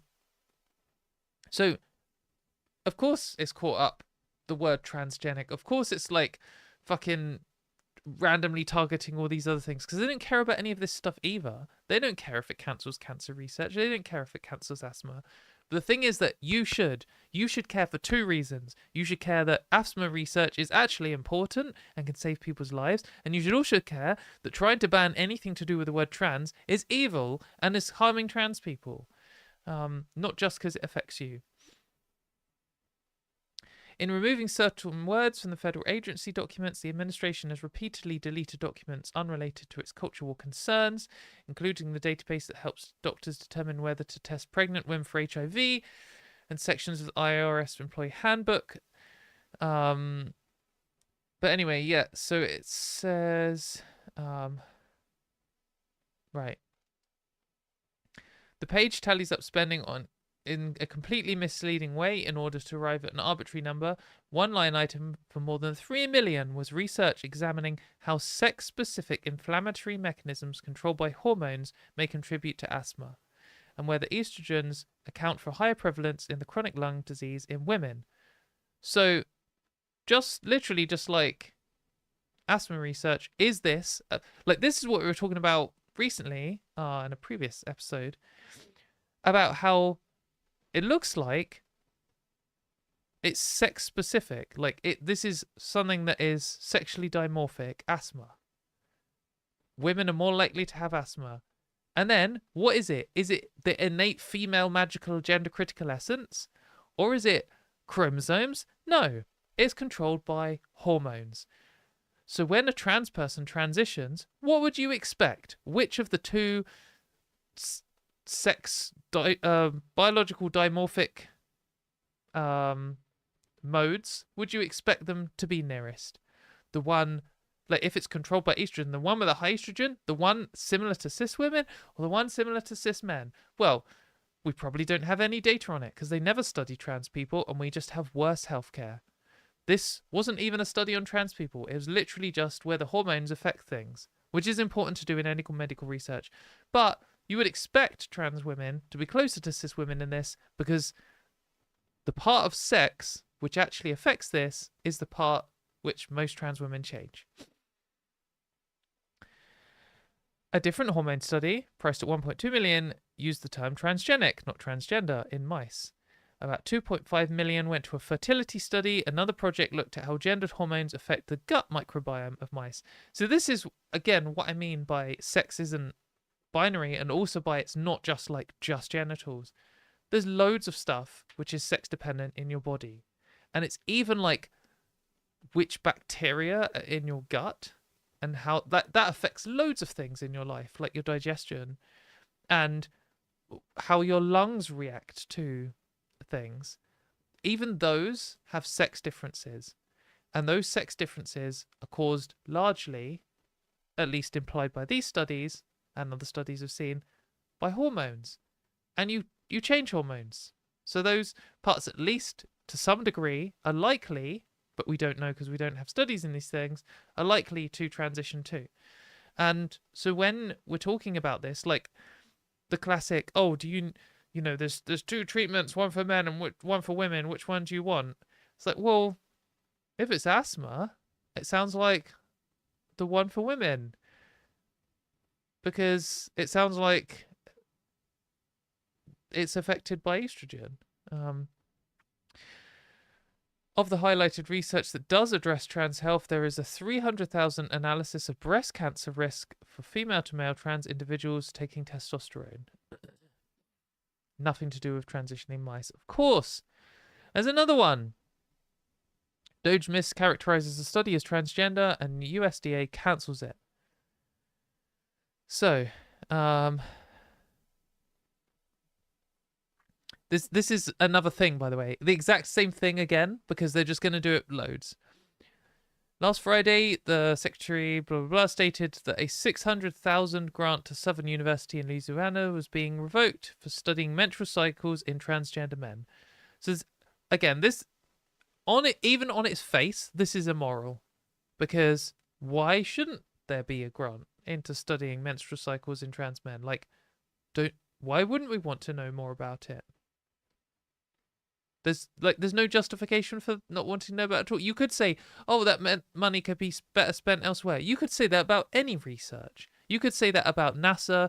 You could say that about creating new materials. You could say that about drugs and all kinds of things. But the thing is, when you do these studies, they benefit people. If we know more about menstrual cycles in trans men, then the world is better for trans men. That's not a bad thing. That is actually a good thing. So banning it already immoral. Don't even need to look any further. This is already a shit thing to do. It's anti-science, completely ridiculous. But of course, it was nothing to do with trans people. The grant was actually intended for research on the potential health risks posed by synthetic feminine hygiene products and for developing alternatives using natural fibers and fabrics, according to the project's documentation. According to that documentation, the goals of the grant were to develop sustainable feminine hygiene products using regenerative cotton, wool, and industrial hemp, while enhancing education for an extension program that teaches women and girls about menstrual health and reusable products. So, like, unambiguously good for women in general. Good for anyone who menstruates in general. The USDA's decision to cancel the grant, which was $600,000 towards helping mainly women,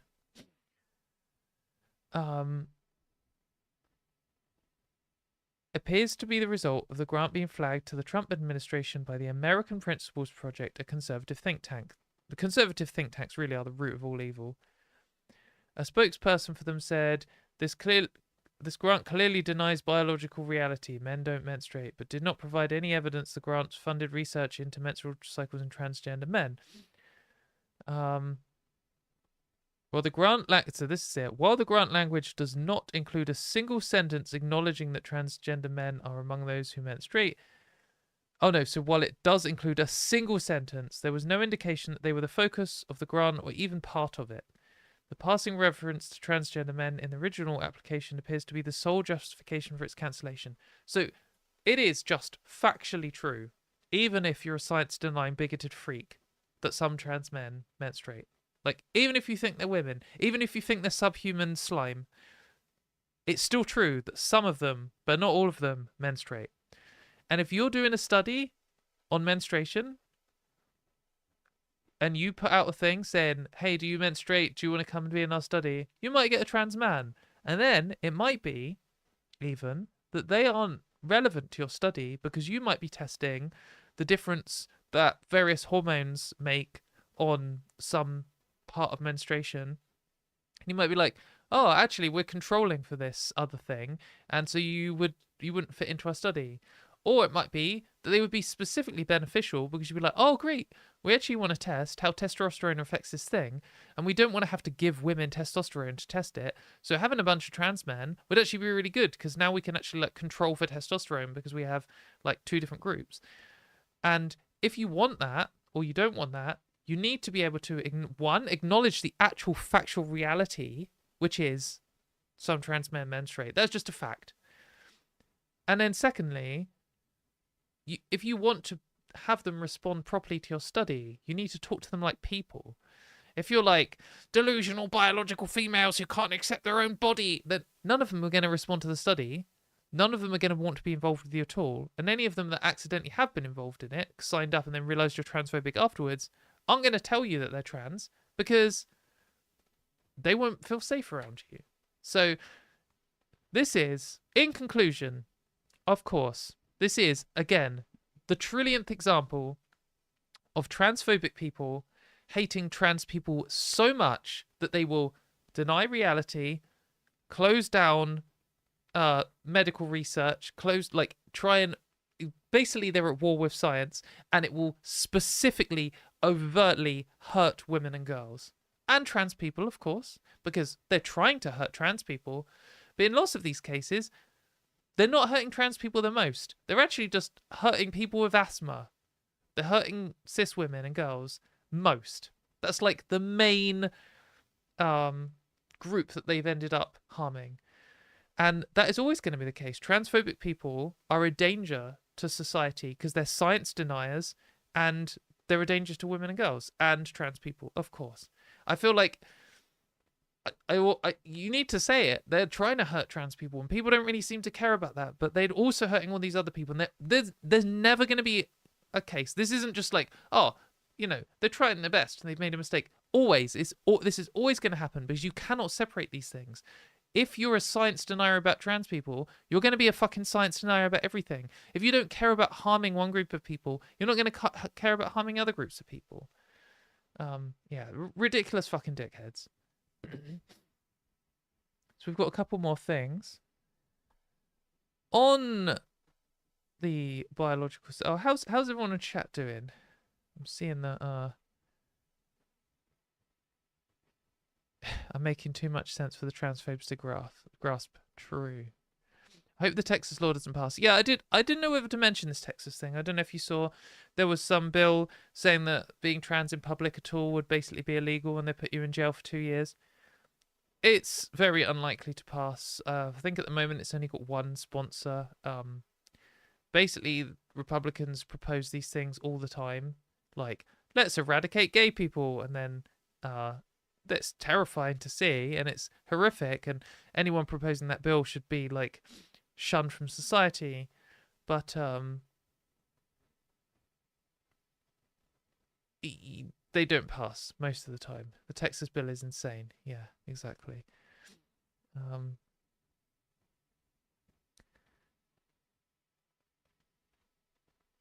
The chat's really out of sync for some reason.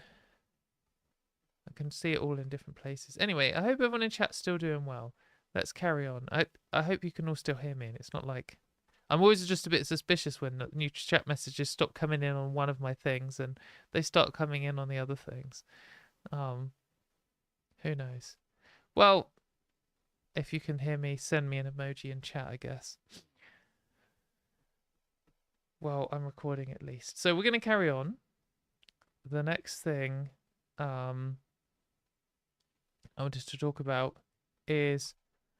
So, I know I've hammered this home quite a lot recently, but I just think that it's an important point that I'm just going to keep bringing up. And also I'm interested in it, so I'm just going to talk about it a lot. But this is, unfortunately, my own tweet from Blue Sky. So, I was just, again, thinking out loud. Biological sex is chromosomes, hormones, gametes, gonads, a whole load of epigenetic stuff, various organs like breasts, etc.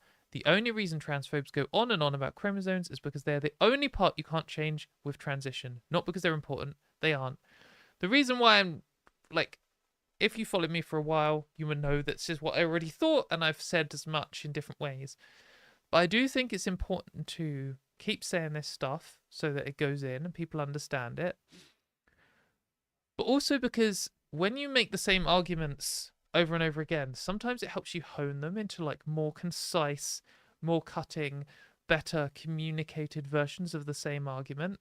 Like, this fits into a single tweet, but maybe it could be more concise. Maybe it could be better. Maybe you can think of a way of phrasing this, like a better way of phrasing this. So like this is why I do these cartoons. So here's like the cartoon version of this, where I've tried to communicate the same thing in a more concise way, or in a different, like in a short form way. So there's a person saying, check it out, I found the original blueprints of my house. It used to be a bungalow. And then the gender critical person's like, it's still a bungalow. And like, you can see, obviously, there's an extra floor. And they're like, what? Clearly it's changed. You can't change your original blueprints. They're the only thing that matters. All the rest is cosmetic. That's like, sorry to just explain my own cartoon to you. This is pretty cringe, but you get it. But the reason why I'm bringing this up is I think that trying to come up with good, concise versions of our arguments is really important, because you can often, like, it's almost like a meme where a right-wing person's just like, trans people are bad, and then the response is, actually, here's a 507-page peer-reviewed, like, then to the passerby, they're not going to read all that fucking bullshit. They need these little sound bites that are like, duh, duh, duh. They need to see the transphobic argument shot down in one picture, one sentence, one argument, one idea. And that's why I think it's good to have these conversations with people, trying to condense these things. Like, here I've done it in 2 sentences. Now here I've tried to do it in a cartoon. Here's another attempt. Saying sex is just chromosomes is like saying your 2-story house is still a bungalow because the original blueprints say so. That's a single sentence. If you were in a radio show and you were like, this is a 1-minute segment and you're up against a transphobe, and transphobes are going to be like, you can't change biological sex. Chromosomes don't change. You need a single, maybe 2, maybe 3 sentence response to that, and then they'll be like, pow, end of segment, thanks for coming on, end of the show. So, and then when people hear this, if they're there for a long form argument, or they get some expert on and they talk through all the complexities of sex, the person listening might be interested in that. They might tune in, they might tune out, might not. If it's like a news thing where they're like, do it, slamming through the topics, and you say one quick, cutting, good argument that makes them think like, oh, is that what chromosomes are like? Then suddenly they're more receptive to the long form argument. It's more likely to go into their brain. They're more likely to understand it. And that's why I think we need to like keep carving these out, keep like workshopping them. So there's another one, a good one here from Ian Bell Danskin, who is the guy who did the Outright Playbook YouTube videos. If you don't know him, you should definitely follow him on YouTube. Innuendo Studios. All of his videos are like, say for the sake of argument, is that guy. Anyway, one of his versions of it, as far as I know, he's a cis person. I don't know for certain, but anyway, here's a pretty good argument. So, if the definition of women is 2 X chromosomes, then I have no idea if I've been dating men or women. I have no idea whether I am a man or not. I don't know the chromosomal makeup of anyone I've ever met. I cannot believe how fucking bad turf arguments are. Like, yeah, this is a good way of phrasing it. If someone says, like, you can't change DNA, and then you're like, well, if the definition of women is 2 X chromosomes, and I have no idea if I've been dating men or women, and neither do you, that's a pretty decent response. That's quite quick. It will make people think like, well, I probably know, but I don't know for sure. Or they'll be like, actually, I'm a transphobic dickhead, and you can always tell. But, you know, the point isn't, we're not trying to change the minds of the transphobes because they are irrational beyond help. You know, too hate-filled to have a rational conversation. But the majority of people know nothing about trans issues. They don't care, and they just will believe the best sounding snappy soundbite that they hear. So if you have any ideas for good arguments specifically for this thing, let me know in the comments. Like, it'd be let's read through some better ones. Maybe we can like get even more snappy versions of this, or even if there were like 10 different ones, there doesn't need to be like one line that we all say like a robot, but like if there were like 10 short versions of this, maybe 9 of them won't be super effective on someone, and then 1 of them will, and then on someone else it'll be a different one. But then maybe we can try and workshop some more of these things. Like there's need in campaigning for human rights. You need good cutting slogans like "Love wins." Love wins is like the perfect slogan from generally the LGBT rights movement, but obviously it's focused. It was mainly brought to popularity by the gay rights movement. And saying like you should be able to love whoever you're loving with, like love is love, this kind of thing. It's so concise, but it doesn't really carry much argumentative weight. Like, it's good. We need those for trans people too, and Love Wins also works for trans people. But you know, we need these like things you could put on a placard. It's not an argument. It's like a catchy phrase. But then the next level down is like short arguments. We also need these, and I think what we're good at as a group is the long form science argument where you get like 17 tweets deep into a thread or something pointing out all the problems with what someone says. That seems to be where we best excel, and where the gender criticals best excel is the first two. They're good at their little short soundbite things, and obviously they have an advantage here in that everything they're arguing is vapid and not backed up by science, but already has the benefit of people's gut reactions and irrational prejudice. So all they've got to do is say something that sounds right to someone who's already prejudiced, and then that person won't question it. Whereas we're having to like challenge things and like confront the wider mainstream narrative. And also the thing that we are claiming, the reality always is more complicated, harder to explain than bigoted positions. They can just say everything's binary, you're either A or B, done. And we have to be like, well, actually, sex is made up of lots of different things, and it's all blah, blah, blah, blah, blah, blah. And then suddenly it's like, well, they had a snappy soundbite and we had a good scientific argument, but what were people listening to?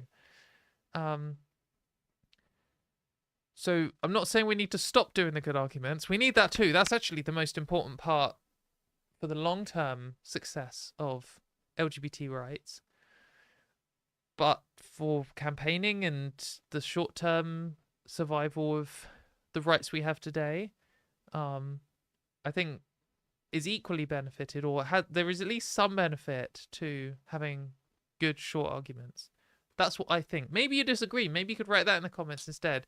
Tell me that I'm wasting my time trying to workshop short but snappy phrases. But I personally think that they are important, and we should be better at them as a group. So yeah, not just for engagement. Obviously, writing comments is good. Liking this video is good. But I think having this discussion, if you don't want to boost my YouTube algorithm, that's cool. Come and do it on Blue Sky. If you don't want to vote for me at all, that's cool. Go and do it on your own wall. Go and do it in your own place. But like trying to think, like, if you think you've got one, if you're like, oh shit, I just thought of this really good thing.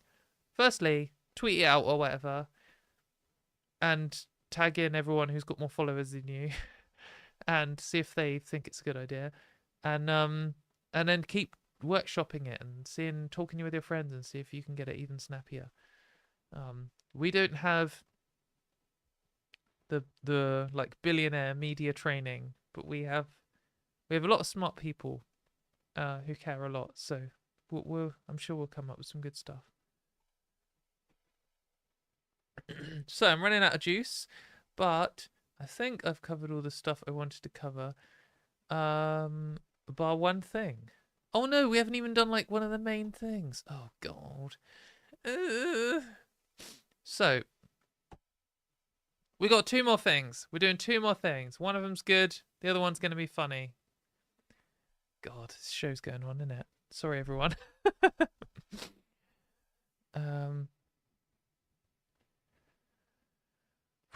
Starting to get a bit of a headache. We're going to get through it. We're going to do it. Let's go. Let's go. We've got some good news. Are you ready for some good news? So, you might remember that last week, Poland became the latest country to say that the CAS review was a load of rubbish and that trans healthcare for youth is good. And the second I edited that video and clicked upload, 3 new countries came out saying the same thing. So when I said another country, it was actually already out of date because straight away there was another one and then another one and another one. Basically, this is like 3 countries, but it's like 1 review. So it's kind of cheating to say it's 3, but it is 3. German, Swiss, and Austrian guidelines recommend trans youth care slam CAS review. So this is from Erin Reed. Erin does a great job of tracking trans rights stuff, particularly in the USA, but also around the world. You should go and check out her website.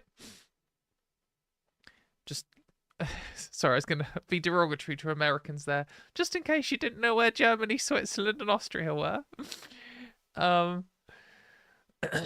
But, you know, hashtag not all Americans. So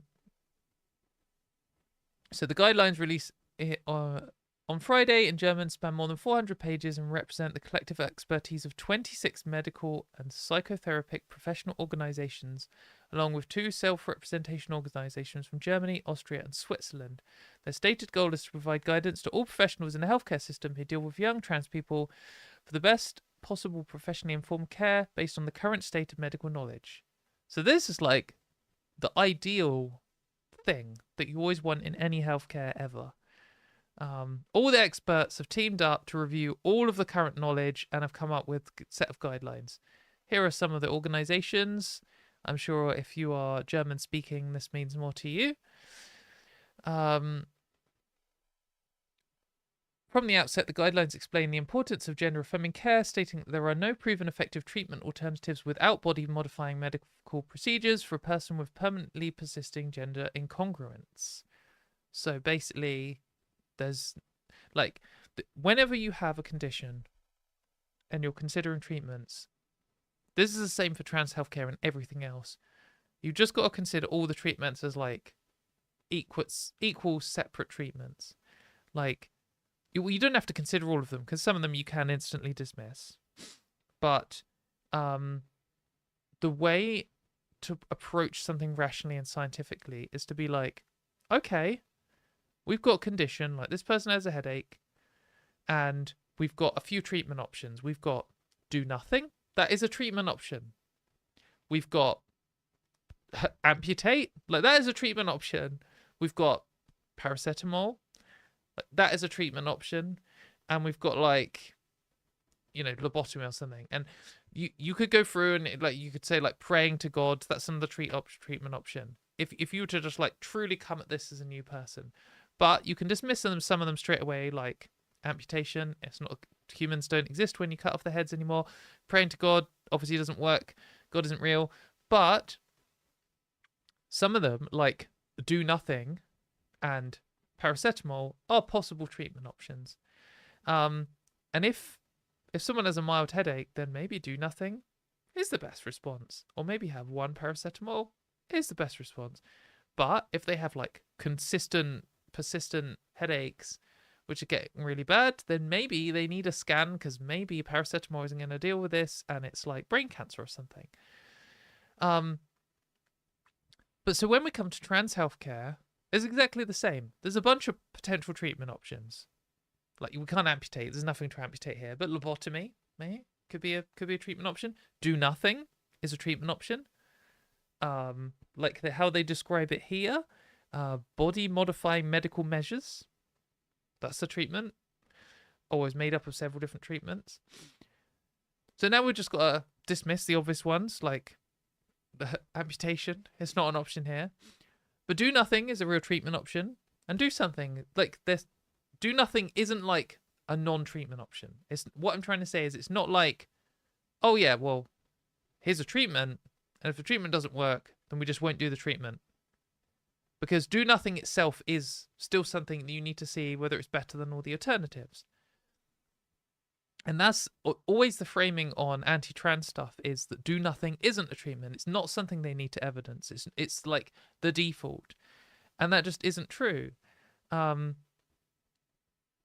So we know there's another treatment option that is proposed for trans people, which is conversion therapy. So there's like traditional trans healthcare, which has decades of evidence. There's conversion therapy, which there's evidence against. And there's do nothing, which there's no evidence for at all, and there is also evidence against. And that's why they've come to this conclusion, and that's why they describe it in this way, because there aren't any alternative treatments. Because all the other ones available, like do nothing and conversion therapy, we know are harmful. So it's always important to like highlight that. Anyway, importantly, the guidelines were developed with those who are experts in the fields of gender-affirming care having a voice at the table, unlike the CAS review. True, the CAS review explicitly blocked out experts and was led by someone who has no expertise at all. The guidelines recommend puberty blockers and individualized, prioritized care for trans youth undergoing physical changes. In the section on puberty blockers, the guidelines state with a strong recommendation if, in individual cases, the progressive pubertal maturation development creates a time pressure in which health damage would be expected due to longer waiting times to avert irreversible body changes, for example, male voice change, access to a child and adolescent psychiatric or psychotherapeutic clarification and medical treatment options should be granted as quickly as possible. Good. Sounds like they actually care about the people involved. The guidelines also deliver a strong critique of the CAS review, the report currently being used in the UK. They deem the CAS review largely inapplicable to their own guidelines due to its numerous methodological shortcomings. One of their sharpest criticisms focuses on the lack of transparency regarding those who advised and produced the review, as well as the limited expertise of those involved. Like, the CAS review is so bad, it's such a disaster, that it's like, oh yeah, well, it's got bad shortcut, like methodological shortcomings, and also we don't know who did it, and also it doesn't seem like they're experts, and also it disagrees with the conclusions of everyone else. It's like complete nonsense. Medical professional societies were not recognizably involved in the preparation of the report. A so-called assurance group was appointed, but it was explicitly not involved in the development of recommendations for the CAS review. Like, yeah, complete scandal. Yeah, and then importantly, like what we're just saying about treatment options, they also criticize the CAS review's recommendations of psychotherapy for gender dysphoria as without evidence and potentially harmful. Psychotherapy is recommended for co-incident disorders, for which there is already an indication due to the co-incident disorder itself. However, it is also recommended for the management of gender dysphoria associated distress. None of the studies included in the review in question were able to show a reduction in gender dysphoria through psychotherapy. CAS review is a fucking joke. My goodness. Anyway, one of the things that Erin is highlighting in this article is that the USA message they've been selling is, oh well, Europe is already reducing trans healthcare, and that just isn't true. If you're in Europe, you already know that's not true, but I know that's definitely a thing in the USA. But she highlights that. But also, one of our lovely moderators here, Hannah, translated some of this, as she speaks both fluent German and English, and she's translated a lot of it, which is really amazing. But there's one bit I really wanted to highlight. So if you've been watching my channel for a long time, you'll remember I did a show with Krista Peterson. And you can go and check that out. If you scroll back a lot, slightly worse production value, you'll cope. And we talked about Dr. Kenneth Zucker, who is a monster in charge of trans healthcare in Canada for like decades. Horrific person. Like, don't watch those videos if you're not ready for the horrors that he exposed some children to. But this review by the German, Austrian, and Swiss guidelines says, organization, sorry. So they come out with a comparison of this. When you hear people like J.K. Rowling saying 80%, they use the word desist. 80% of children who are denied healthcare will desist or grow out of being trans. Isn't true. It comes from Kenneth Zucker, who explicitly set out to,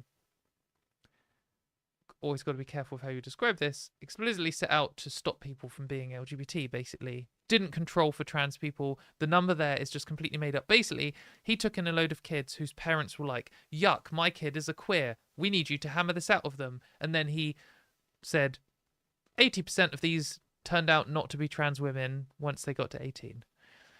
Which itself isn't enough evidence. Like, I transitioned at 25. But, yeah, anyway, comparing this to the first set of decent studies, which was by some clinics in the Netherlands, some Dutch studies. So this is Hannah's translation of it. A strong center effect is also noticeable. The persistence rate determined in Toronto were significantly lower than those in the Dutch studies. The underlying treatment concept, which diverged considerably between the two centers, must be viewed critically here. In Toronto, it was part of the explicit concept to recommend treatment for children with the aim of reducing the likelihood of persistence of transsexualism.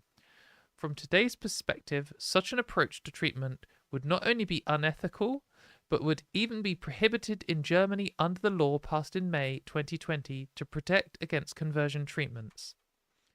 So that's them saying as diplomatically as possible that what Zucker did to those innocent children is against the law in Germany today.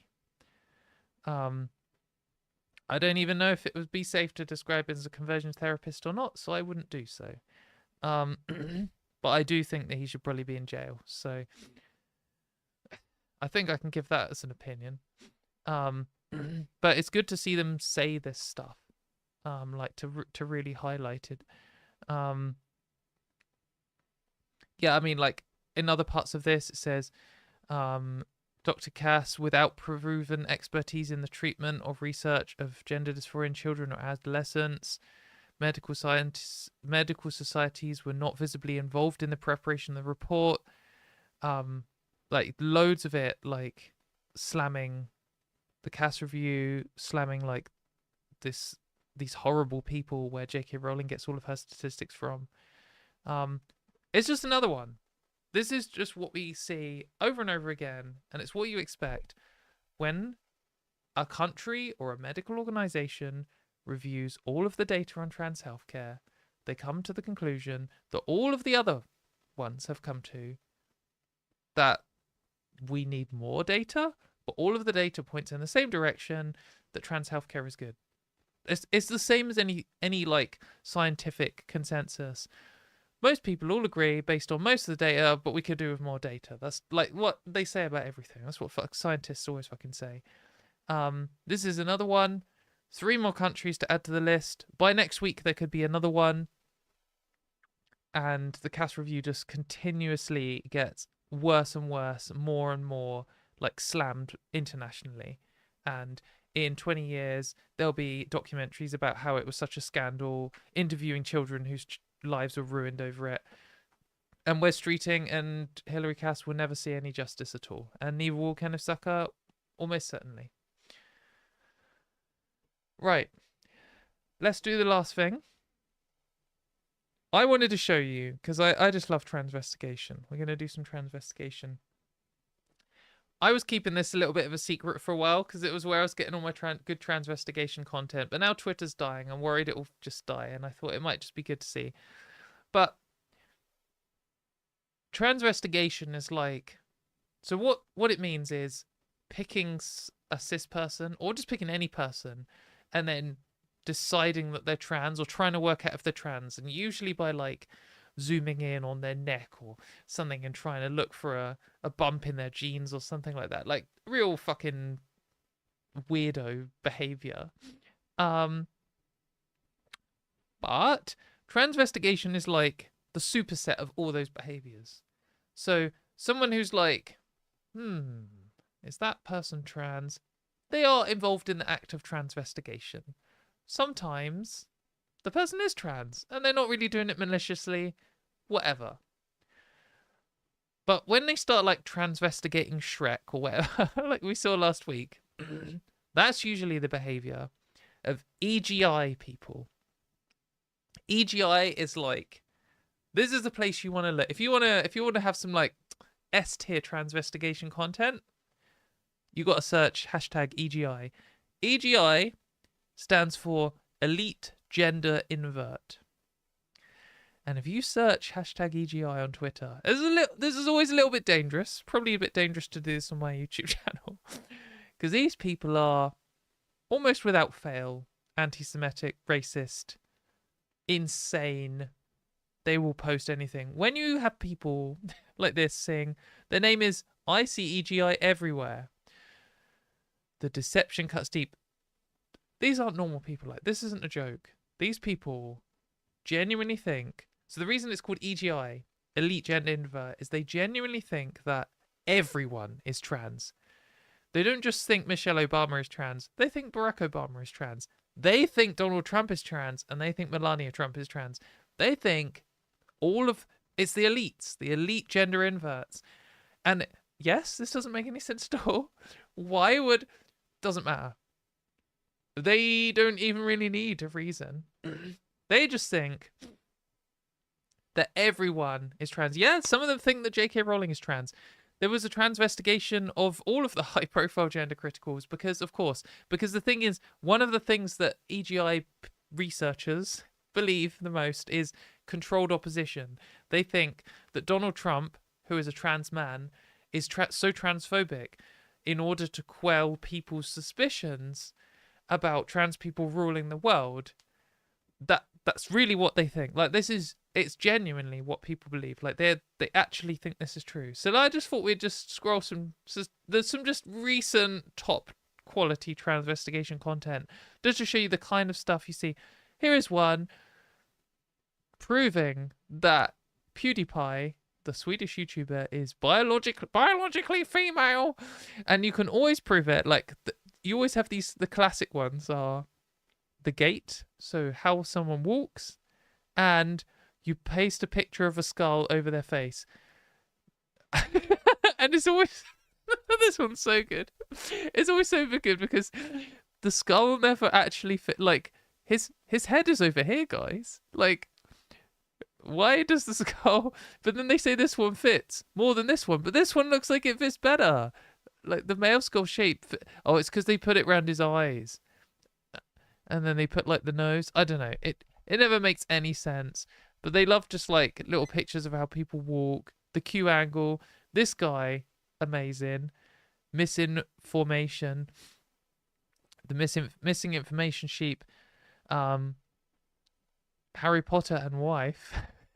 Harry Potter. This is Harry Potter himself and his wife. Oh, in fact, this is like AGI might seem completely insane where they think like Shrek and PewDiePie and Harry Potter are trans, but they're not like wildly separate from the gender critical world. The gender criticals try and make themselves look more credible, but when this picture came out, the whole UK gender critical movement were convinced that she was trans too. Like they all thought the exact same thing. The difference between gender criticals and EGIs is EGI investigators is that the EGI investigators think everyone is trans and it's a grand conspiracy and there's nothing you can do about it. They just want people to wake up. But the gender criticals think that just most women who stand up for trans rights are trans and that we should be eradicated. Like that's they have some different motivations, but they overlap a lot in how they see the world. How to tell a man from woman video. We should watch some of these videos, but they are usually a little bit boring because they usually are like one whole hour of zooming in on Adam's apples or whatever. Here's another classic from Skull and Gate. Oh, it's actually just called Skull and Gate. Bones never lie, but people do. Actually, just classic.